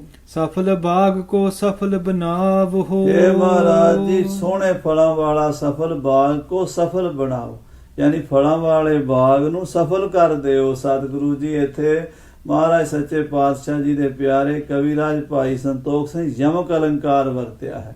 ਇੱਕੋ ਪਦ ਸਫਲ, ਦੋਹਾਂ ਅਰਥਾਂ ਵਿੱਚ ਸਫਲ ਬਾਗ ਕੋ, ਯਾਨੀ ਸੋਹਣੇ ਫਲਾਂ ਵਾਲਾ ਜਿਹੜਾ ਬਾਗ ਹੈ, ਸਹਿਤ ਫਲਾਂ ਦੇ ਜੋ ਬਾਗ ਹੈ ਉਸ ਨੂੰ ਸਫਲ ਬਣਾਓ। ਭਾਵ ਆਪ ਚਰਨ ਪਾਓ ਤੇ ਉਹਨੂੰ ਸਫਲਾ ਕਰ ਦਿਓ। ਇਮ ਦਾਸਨ ਕੀ ਬਿਨਤੀ ਸੁਨ ਕੇ। ਚਾਚੇ ਫੱਗੂ ਦੀ ਅਤੇ ਸਾਰੇ ਸ਼ਹਿਰ ਵਾਲੇ ਪ੍ਰੇਮੀ ਸਿੱਖਾਂ ਦੀ ਬੇਨਤੀ ਸੁਣ ਕੇ। ਸਭ ਸੰਗਤ ਕੀ ਪ੍ਰੀਤੀ ਗੁਣ ਕੈ। ਸਾਸਾ ਰਾਮ ਦੀ ਸੰਗਤ ਦਾ ਪ੍ਰੇਮ ਵੇਖ ਕੇ। ਜ਼ੀਨ ਪਵਾਇਓ ਰਚਰਤ ਰੰਗ।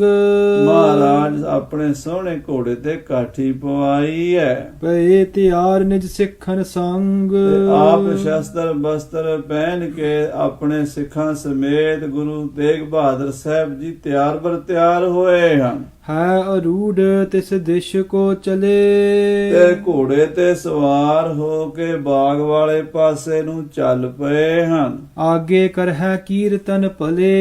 ਤੇ ਅੱਗੇ ਸੰਗਤਾਂ ਕੀਰਤਨ ਕਰਦੀਆਂ ਬਾਣੀ ਪੜ੍ਹਦੀਆਂ ਜਾ ਰਹੀਆਂ ਨੇ। ਸੰਗਤ ਬ੍ਰਿੰਦ ਭਜਨ ਕੋ ਕਰਤੇ।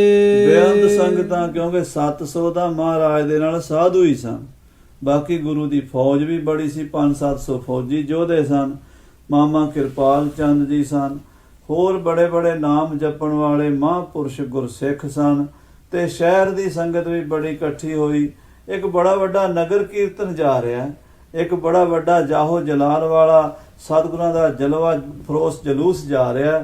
ਗੁਰੂ ਸਾਹਿਬ ਘੋੜੇ ਦੇ ਸਵਾਰ ਹਨ, ਸੀਸ ਤੇ ਛਤਰ ਝੂਲਦੇ ਹਨ। ਗਮਨਤ ਗੁਰ ਕੋ ਦਰਸ਼ਨ ਹਰਤੇ।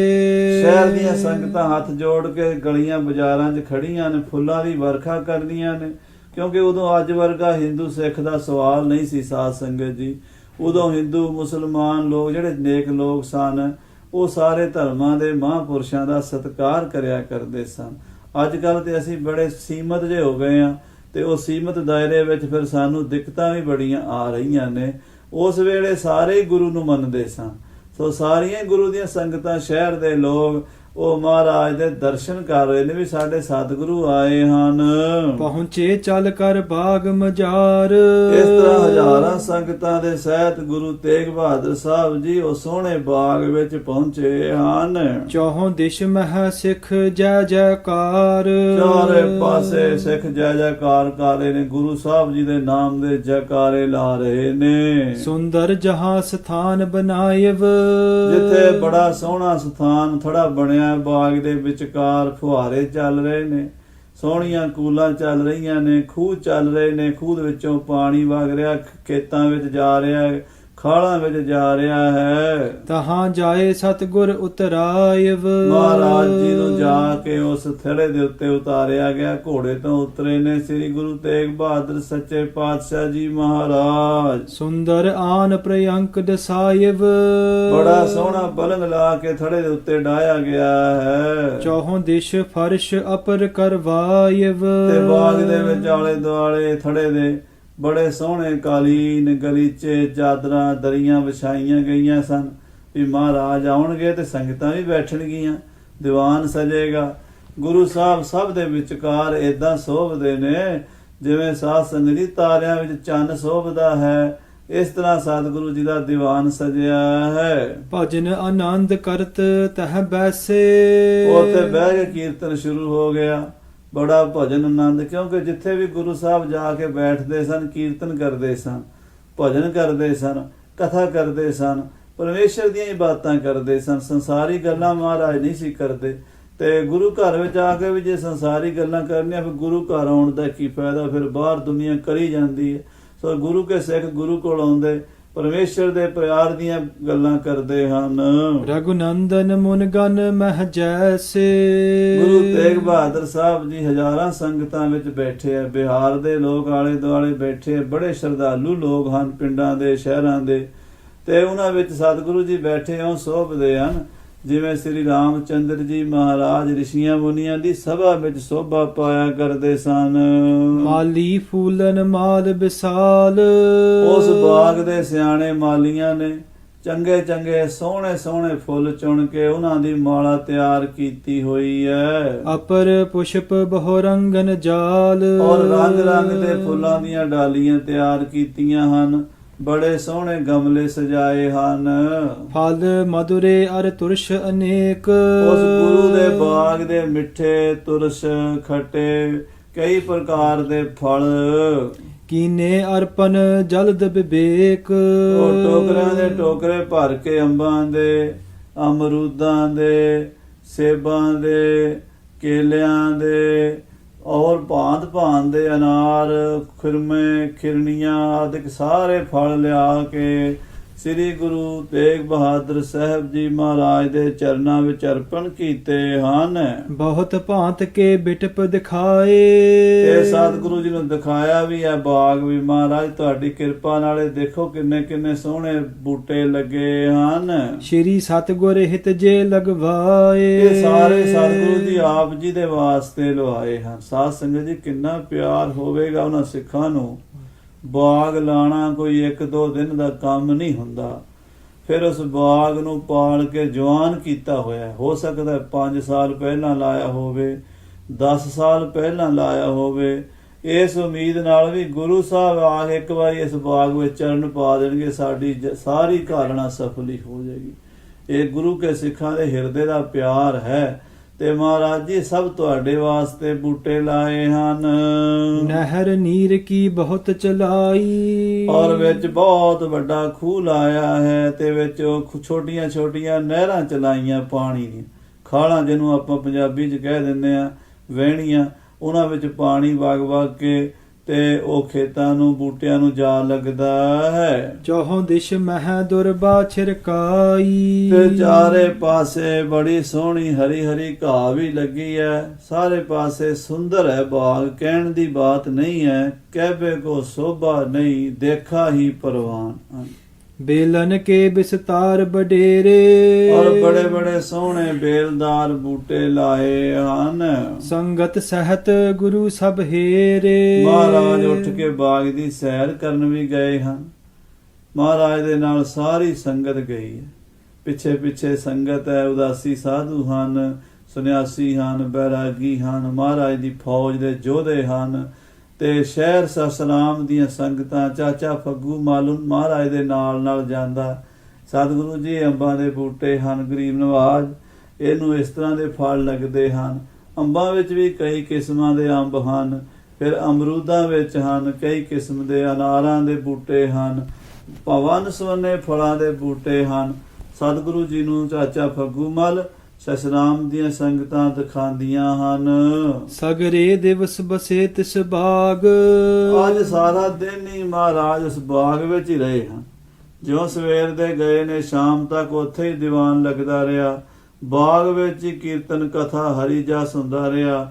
ਬਾਗ ਵਿੱਚ ਹੀ ਲੰਗਰ ਚੱਲਦਾ ਰਿਹਾ। ਬਾਗ ਵਿੱਚ ਹੀ ਸੰਗਤਾਂ ਫਲ ਫਰੂਟ ਛਕਦੀਆਂ ਰਹੀਆਂ।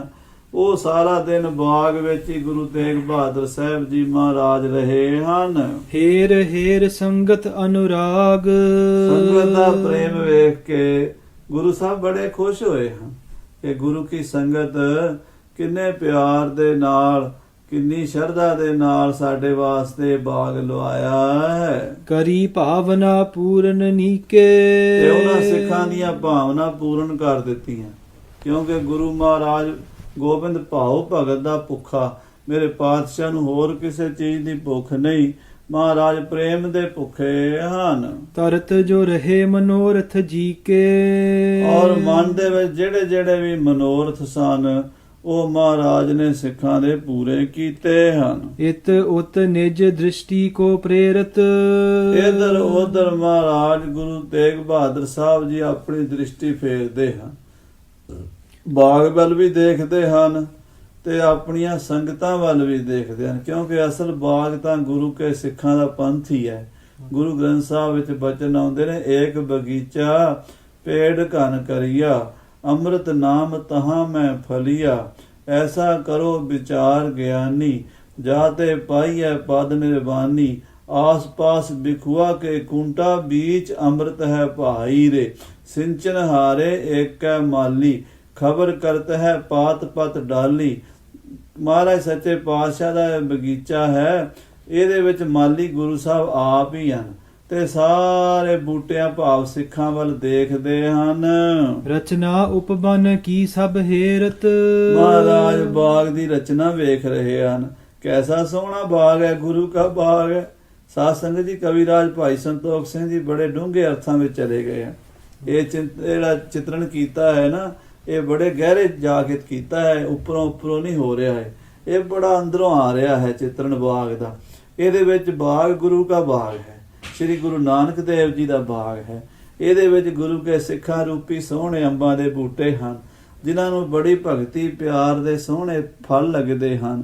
ਚਾਚਾ ਫੱਗੋਮੱਲ ਵਰਗੇ ਗੁਰਸਿੱਖ ਵਿੱਚ ਫਿਰਦੇ ਹਨ। ਮਹਾਰਾਜ ਬਾਗਾਂ ਵੱਲ ਵੀ ਦੇਖਦੇ, ਬੂਟਿਆਂ ਵੱਲ ਵੀ ਦੇਖਦੇ ਆ, ਆਪਣੀਆਂ ਸੰਗਤਾਂ ਵੱਲ ਵੀ ਕਿਰਪਾ ਦ੍ਰਿਸ਼ਟੀ ਕਰਦੇ ਆ।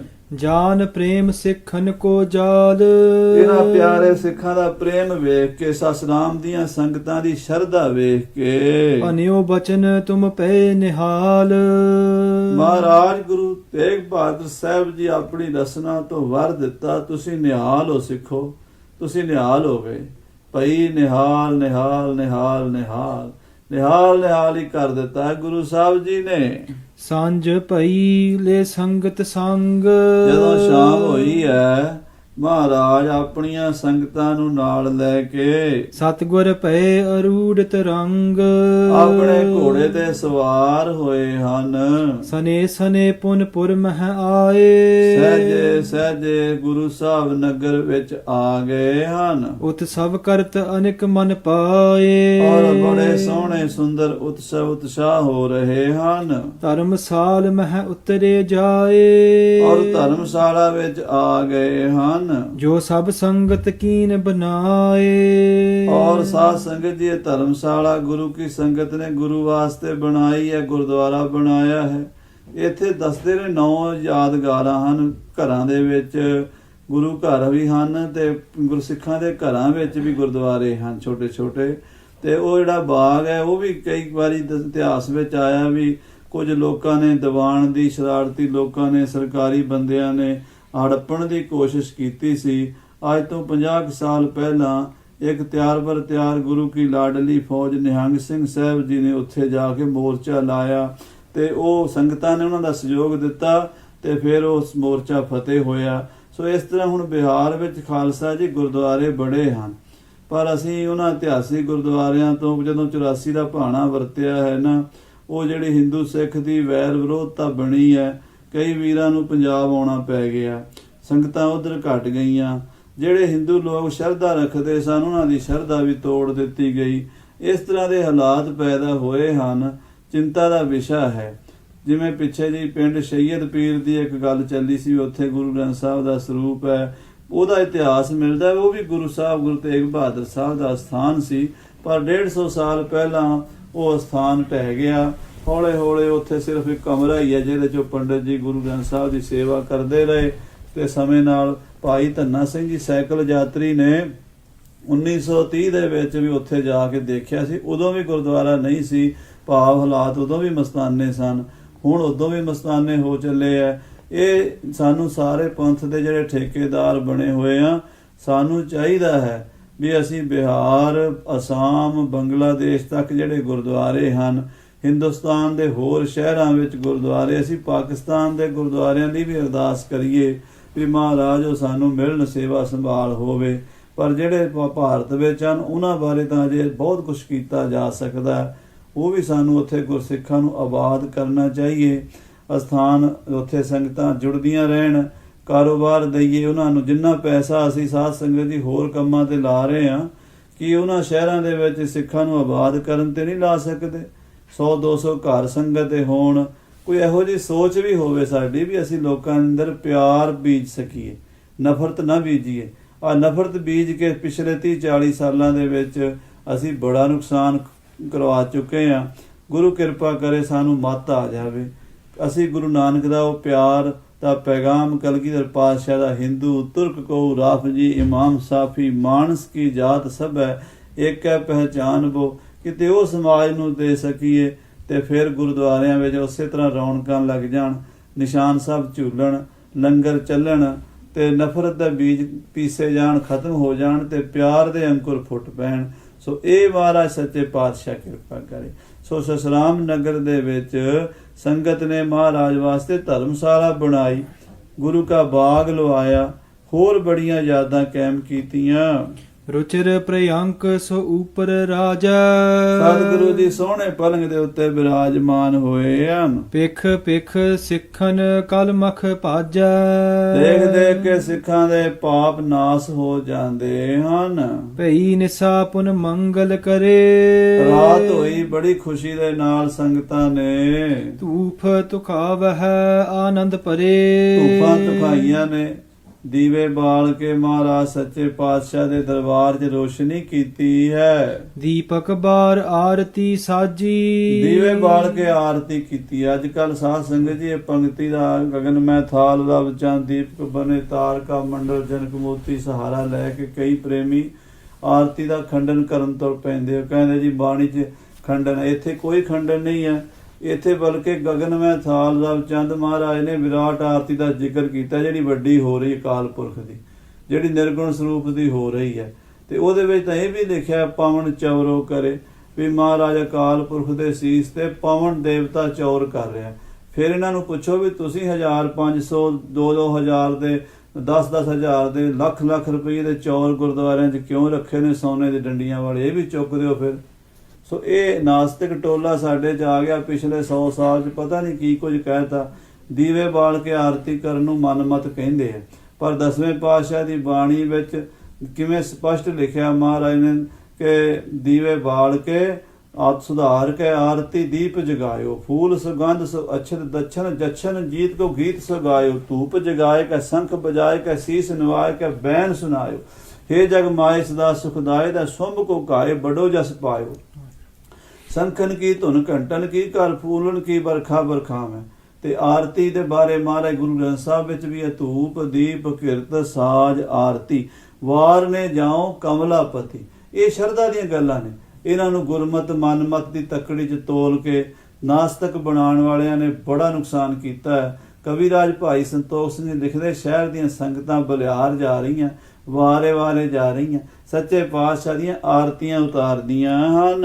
ਗਨ ਸੰਖਨ ਕੀ ਧੁਨ ਬੜ ਗਾਜੀ, ਬਹੁਤ ਸਾਰੇ ਸੰਖ ਵੱਜੇ ਨੇ, ਸੰਖਾਂ ਦੀ ਤੇ ਘੰਟਿਆਂ ਦੀ ਗਾਜ ਬਾਜ ਹੋਈ ਹੈ। ਸੰਖਨ ਕੀ ਧੁਨ ਘੰਟਨ ਕੀ ਕਰ ਫੂਲਨ ਕੀ ਬਰਖਾ ਬਰਖਾਵੇਂ, ਆਰਤੀ ਕੋਟ ਕਰੇ ਸੁਰ ਸੁੰਦਰ ਪੇਖ ਪੁਰੰਦਰ ਕੇ ਬਲ ਜਾਵੇਂ। ਹਾਂਜੀ, ਫੂਲਨ ਕੀ ਬਰਖਾ ਬਰਖਾਵਹਿ, ਫੁੱਲਾਂ ਦੀ ਬਰਖਾ ਕਰਦੇ ਗੁਰੂ ਸਾਹਿਬ ਜੀ ਦੇ ਉੱਤੇ, ਗੁਰੂ ਤੇਗ ਬਹਾਦਰ ਸਾਹਿਬ ਦਾ ਸਵਾਗਤ ਕਰਦੇ, ਸਨਮਾਨ ਕਰਦੇ ਹਨ। ਮਾਲ ਵਿਸਾਲ ਗਰੇ ਪਹਿਰਾਵਹਿ, ਫੁੱਲਾਂ ਦੇ ਹਾਰ ਬਣਾ ਬਣਾ ਕੇ ਸਤਿਗੁਰਾਂ ਦੇ ਗਲ ਪਾਉਂਦੇ ਹਨ। ਸ਼ਬਦ ਕੀਰਤਨ ਕੀਨ ਵਿਸਾਲਾ, ਬਹੁਤ ਸ਼ਬਦ ਕੀਰਤਨ ਹੁੰਦਾ ਹੈ।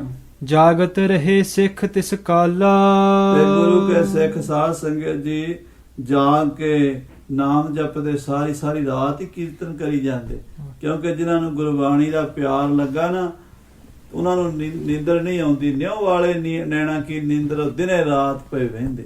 ਜਿਨ੍ਹਾਂ ਨੂੰ ਗੁਰੂ ਦਾ ਪਿਆਰ ਲੱਗ ਗਿਆ, ਪਿੰਨੀ ਰੈਣੜੀਐ ਚਮਕਣ ਤਾਰੇ, ਜਾਗਹਿ ਸੰਤ ਜਨਾ ਮੇਰੇ RAM ਪਿਆਰੇ। ਹਾਂਜੀ, ਅਨੇਕ ਪ੍ਰਕਾਰ ਨਕੇਰ ਆਹਾਰਾ, ਅਨੇਕਾਂ ਪ੍ਰਕਾਰ ਦੇ ਭੋਜਨ ਬਣੇ, ਖੀਰਾਂ ਬਣੀਆਂ, ਕੜਾਹ ਪ੍ਰਸ਼ਾਦ ਦੀਆਂ ਦੇਗਾਂ ਬਣੀਆਂ, ਬੜੇ ਬੜੇ ਸੋਹਣੇ ਲੰਗਰ ਤਿਆਰ ਹੋਏ। ਮధుਰ ਸਲਵਣ ਸੋ ਤੁਰਸ਼ ਅਚਾਰ, ਮਿੱਠੇ ਸਲੂਣੇ ਤੁਰਸ਼ ਖੱਟ ਮਿੱਠ 6 ਰਸਾਂ ਦੇ ਸਵਾਦੀ ਭੋਜਨ ਤਿਆਰ ਹੋਏ।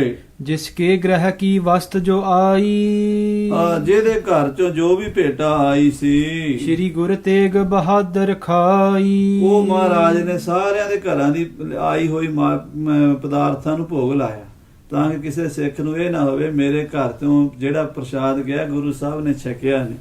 ਮਹਾਰਾਜ ਨੇ ਸਾਰੇ ਸਿੱਖਾਂ ਦਾ ਪ੍ਰੇਮ ਵੇਖ ਕੇ ਕੋਈ ਮਹਾਰਾਜ ਵਾਸਤੇ ਮੇਵੇ ਲੈ ਕੇ ਆਇਆ, ਕੋਈ ਫਲ ਲੈ ਕੇ ਆਇਆ, ਕੋਈ ਕੁਛ ਵੀ ਲੈ ਕੇ ਆਇਆ, ਤੇ ਮਹਾਰਾਜ ਨੇ ਸਭ ਦਾ ਪਦਾਰਥਾਂ ਦਾ ਭੋਗ ਲਾਇਆ ਹੈ। ਸਫਲ ਜਨਮ ਤਿਨ ਆਪਣੋ ਜਾਨਾ, ਜਦੋਂ ਗੁਰੂ ਸਾਹਿਬ ਜੀ ਨੇ ਉਹਨਾਂ ਸਿੱਖਾਂ ਦੇ ਪ੍ਰੇਮ ਦੀਆਂ ਭੇਟਾਵਾਂ ਨੂੰ ਅੰਗੀਕਾਰ ਕਰ ਲਿਆ, ਉਹਨਾਂ ਦੇ ਘਰਾਂ ਦੇ ਪਕਵਾਨ ਛਕ ਲਏ, ਉਹਨਾਂ ਨੇ ਆਪਣਾ ਜਨਮ ਸਫਲਾ ਜਾਣ ਲਿਆ। ਨਿਸ਼ਚੈ ਧਰ ਜਮ ਕੋ ਦੁਖ ਹਾਨਾ, ਕਹਿੰਦੇ ਉਹਨਾਂ ਨੇ ਨਿਸ਼ਚਾ ਕਰ ਲਿਆ ਵੀ ਹੁਣ ਸਾਡਾ ਜਨਮ ਮਰਨ ਕੱਟਿਆ ਗਿਆ, ਹੁਣ ਜਮਾਂ ਦਾ ਡੰਡਾ ਨਹੀਂ ਪੈ ਸਕਦਾ, ਕਿਉਂਕਿ ਗੁਰੂ ਤੇਗ ਬਹਾਦਰ ਸਾਹਿਬ ਦੀ ਸਾਡੇ ਤੇ ਕਿਰਪਾ ਹੋ ਗਈ ਹੈ। ਜੁਤ ਮਿਸਰੀ ਕੇ ਦੁਗਧ ਲਿਆਏ, ਕਹਿੰਦੇ ਦੁੱਧ 'ਚ ਮਿਸ਼ਰੀ ਪਾ ਕੇ ਲਿਆਏ ਗੁਰੂ ਸਾਹਿਬ ਜੀ ਨੂੰ ਛਕਾਉਣ ਵਾਸਤੇ। ਮਾਤ ਨਿਕਟ ਕੁਛ ਦਿਉ ਪਚਾਏ, ਕੁਝ ਦੁੱਧ ਮਾਤਾ ਨਾਨਕੀ ਜੀ ਨੂੰ ਤੇ ਮਾਤਾ ਗੁਜਰੀ ਜੀ ਨੂੰ ਛਕਣ ਲਈ ਭੇਜਿਆ ਹੈ। ਕੋ ਚਾਂਪਤ ਹੈ ਹਰਨਸ ਪ੍ਰੇਮ, ਕੋਈ ਮਹਾਰਾਜ ਦੇ ਚਰਨਾਂ ਦੀ ਸੇਵਾ ਕਰਦੇ ਪ੍ਰੇਮ ਨਾਲ ਮੁੱਠੀ ਚਾਪੀ ਕਰਦੇ ਨੇ। ਚਾਂਕਤ ਪਾਉਨ ਚਾਹਤੇ ਛੇਮ, ਕਈ ਪੱਖਾ ਝੱਲਦੇ ਗੁਰੂ ਸਾਹਿਬ ਦੀ ਸੇਵਾ ਕਰਦੇ ਮੁਕਤੀ ਪਾਉਣ ਵਾਸਤੇ। ਧਰਮ ਸਾਲ ਮਹਿ ਕਰ ਕੈ ਸੈਨ, ਧਰਮਸਾਲ ਵਿੱਚ ਰਾਤ ਨੂੰ ਬਿਰਾਜਮਾਨ ਹੋਏ ਸਤਿਗੁਰੂ ਜੀ। ਤੀਨ ਜਾਮ ਜਬ ਬੀਤੀ ਰੈਨ, ਜਦੋਂ 3 ਪਹਿਰ ਰਾਤ ਬੀਤ ਗਈ, 1 ਪਹਿਰ ਰਾਤ ਰਹਿ ਗਈ, ਅੰਮ੍ਰਿਤ ਵੇਲੇ ਦੇ 2, 2:30, 3 ਵਜੇ ਦਾ ਸਮਾਂ ਹੋਇਆ। ਉਠੇ ਪ੍ਰਭੂ ਕਰ ਸੋਚਾ ਚਾਰ, ਗੁਰੂ ਸਾਹਿਬ ਅੰਮ੍ਰਿਤ ਵੇਲੇ ਉੱਠੇ, ਸੋਚਾ ਚਾਰ ਇਸ਼ਨਾਨ ਪਾਨ ਸੋਧਿਆ ਹੈ। ਪੁੰਨ ਇਸ਼ਨਾਨ ਕਰ ਨਿਰਮਲ ਬਾਰ, ਨਿਰਮਲ ਜਲ ਨਾਲ ਇਸ਼ਨਾਨ ਸੋਧਿਆ ਹੈ। ਬੈਠੇ ਮਨ ਕੋ ਗੁਰੂ ਟਿਕਾਏ, ਫਿਰ ਮਹਾਰਾਜ ਸਮਾਧੀ ਸਥਿਤ ਹੋ ਕੇ ਆਪਣਾ ਮਨ ਟਿਕਾ ਕੇ ਬੈਠ ਗਏ ਹਨ। ਆਸਾ ਵਾਰ ਸਿੱਖ ਤਬ ਗਾਏ, ਸ੍ਰੀ ਆਸਾ ਜੀ ਦੀ ਵਾਰ ਦਾ ਕੀਰਤਨ ਸ਼ੁਰੂ ਹੋ ਗਿਆ ਹੈ। ਸ਼ਬਦ ਪ੍ਰੇਮ ਕੇ ਛੰਤਨ ਗਾਏ, ਕਹਿੰਦੇ ਗੁਰੂ ਰਾਮਦਾਸ ਜੀ ਦੇ ਛੰਦ ਪੜ੍ਹ ਕੇ ਹਰ ਅੰਮ੍ਰਿਤ ਭਿੰਨੇ ਲੋਇਣਾ ਮਨ ਪ੍ਰੇਮ ਰਤਨਾ ਰਾਮ ਰਾਜ। ਸ੍ਰੀ ਆਸਾ ਜੀ ਦੀ ਵਾਰ ਦਾ ਆਲਾਪ ਸ਼ੁਰੂ ਹੋਇਆ ਹੈ। ਹੋਤ ਪ੍ਰਾਤ ਕੋ ਭੋਗ ਸੋ ਪਾਏ, ਔਰ ਜਦੋਂ ਸੂਰਜ ਦੀ ਪਹਿਲੀ ਕਿਰਨ ਧਰਤੀ ਤੇ ਪੈਂਦੀ ਹੈ, ਉਦੋਂ ਆਸਾ ਜੀ ਦੀ ਵਾਰ ਦਾ ਭੋਗ ਪਾਇਆ ਹੈ। ਸ਼੍ਰੀ ਗੁਰ ਤੇਗ ਬਹਾਦਰ ਚੰਦ, ਸ੍ਰੀ ਗੁਰੂ ਤੇਗ ਬਹਾਦਰ ਸਾਹਿਬ ਮਹਾਰਾਜ ਸੱਚੇ ਪਾਤਸ਼ਾਹ ਜੀ ਗਮਨਿਓ ਚਾਹਤ ਧਰੇ ਆਨੰਦ, ਹੁਣ ਸਸਰਾਮ ਨਗਰ ਤੋਂ ਅੱਗੇ ਜਾਣਾ ਚਾਹੁੰਦੇ ਹਨ। ਅੱਜ ਚਾਲਾ ਪਾਣ ਦੀ ਤਿਆਰੀ ਕਰਦੇ ਹਨ। ਵਾਹਨ ਸਗਰੇ ਕਰ ਕੈ ਤਿਆਰ, ਸਾਰੇ ਗੱਡੇ ਰੇੜੇ ਰੱਥ ਘੋੜੇ ਸਾਰੀਆਂ ਸਵਾਰੀਆਂ ਤਿਆਰ ਹੋ ਗਈਆਂ ਨੇ। ਹੋਤ ਭਏ ਤਤ ਛਿਨ ਅਸਵਾਰ, ਮਹਾਰਾਜ ਘੋੜੇ ਤੇ ਸਵਾਰ ਹੋਏ ਨੇ। ਕਿਤਕ ਦੂਰ ਸੰਗਤ ਸੰਗ ਆਈ, ਤੇ ਕੁਝ ਦੂਰ ਤੱਕ ਸੰਗਤਾਂ ਨਾਲ ਆਈਆਂ ਨੇ। ਕਰ ਕਰ ਪ੍ਰੇਮ ਚਰਨ ਲਪਟਾਈ, ਬੜੇ ਪ੍ਰੇਮ ਨਾਲ ਮਹਾਰਾਜ ਦੇ ਚਰਨਾਂ ਨਾਲ ਲਿਪਟੇ ਨੇ। ਸੱਚੇ ਪਾਤਸ਼ਾਹ ਤੁਸੀਂ ਸਾਡੇ ਤੇ ਬੜੀ ਕਿਰਪਾ ਕੀਤੀ ਹੈ, ਸਾਨੂੰ ਤਾਰਿਆ ਸਾਡੇ ਨਗਰ ਵਿੱਚ ਆਏ ਹੋ। ਦੇ ਦੋ ਧੀਰਜ ਸਤਿਗੁਰ ਮੋਰੀ, ਮਹਾਰਾਜ ਨੇ ਧੀਰਜ ਦੇ ਕੇ ਸੰਗਤ ਨੂੰ ਮੋੜਿਆ, ਜਾਓ ਭਾਈ ਹੁਣ ਆਪਣੇ ਘਰਾਂ ਨੂੰ ਅਸੀਂ ਅੱਗੇ ਜਾਵਾਂਗੇ। ਆਪ ਪਿਆਨੇ ਪੂਰਬ ਓਰੀ, ਆਪ ਮਹਾਰਾਜ ਜੀ ਪੂਰਬ ਵੱਲ ਮੁਰਪਿਤ ਪੂਰਬ ਕੀ ਇਸ ਪਿਆਨਾ ਅਗਾ ਨੂੰ ਹੋਰ ਪਟਨੇ ਸਾਹਿਬ ਵੱਲ ਜਾ ਰਹੇ ਨੇ। ਹੁਣ ਮਹਾਰਾਜ ਜੀ ਗਿਆ ਜੋ ਇੱਕ ਬਹੁਤ ਵੱਡਾ ਸਥਾਨ ਹੈ, ਤੀਰਥ ਹੈ, ਉੱਥੇ ਵੀ ਚਰਨ ਪਾਣਗੇ। ਉਹ ਕਥਾ ਆਪਾਂ ਅੱਗੇ ਸਰਵਣ ਕਰਾਂਗੇ। ਸਮੇਂ ਦੇ ਲਿਹਾਜ਼ ਨਾਲ ਸਮਾਪਤੀ ਹੈ। ਹੇ ਗੋਬਿੰਦ, ਹੇ ਗੋਪਾਲ।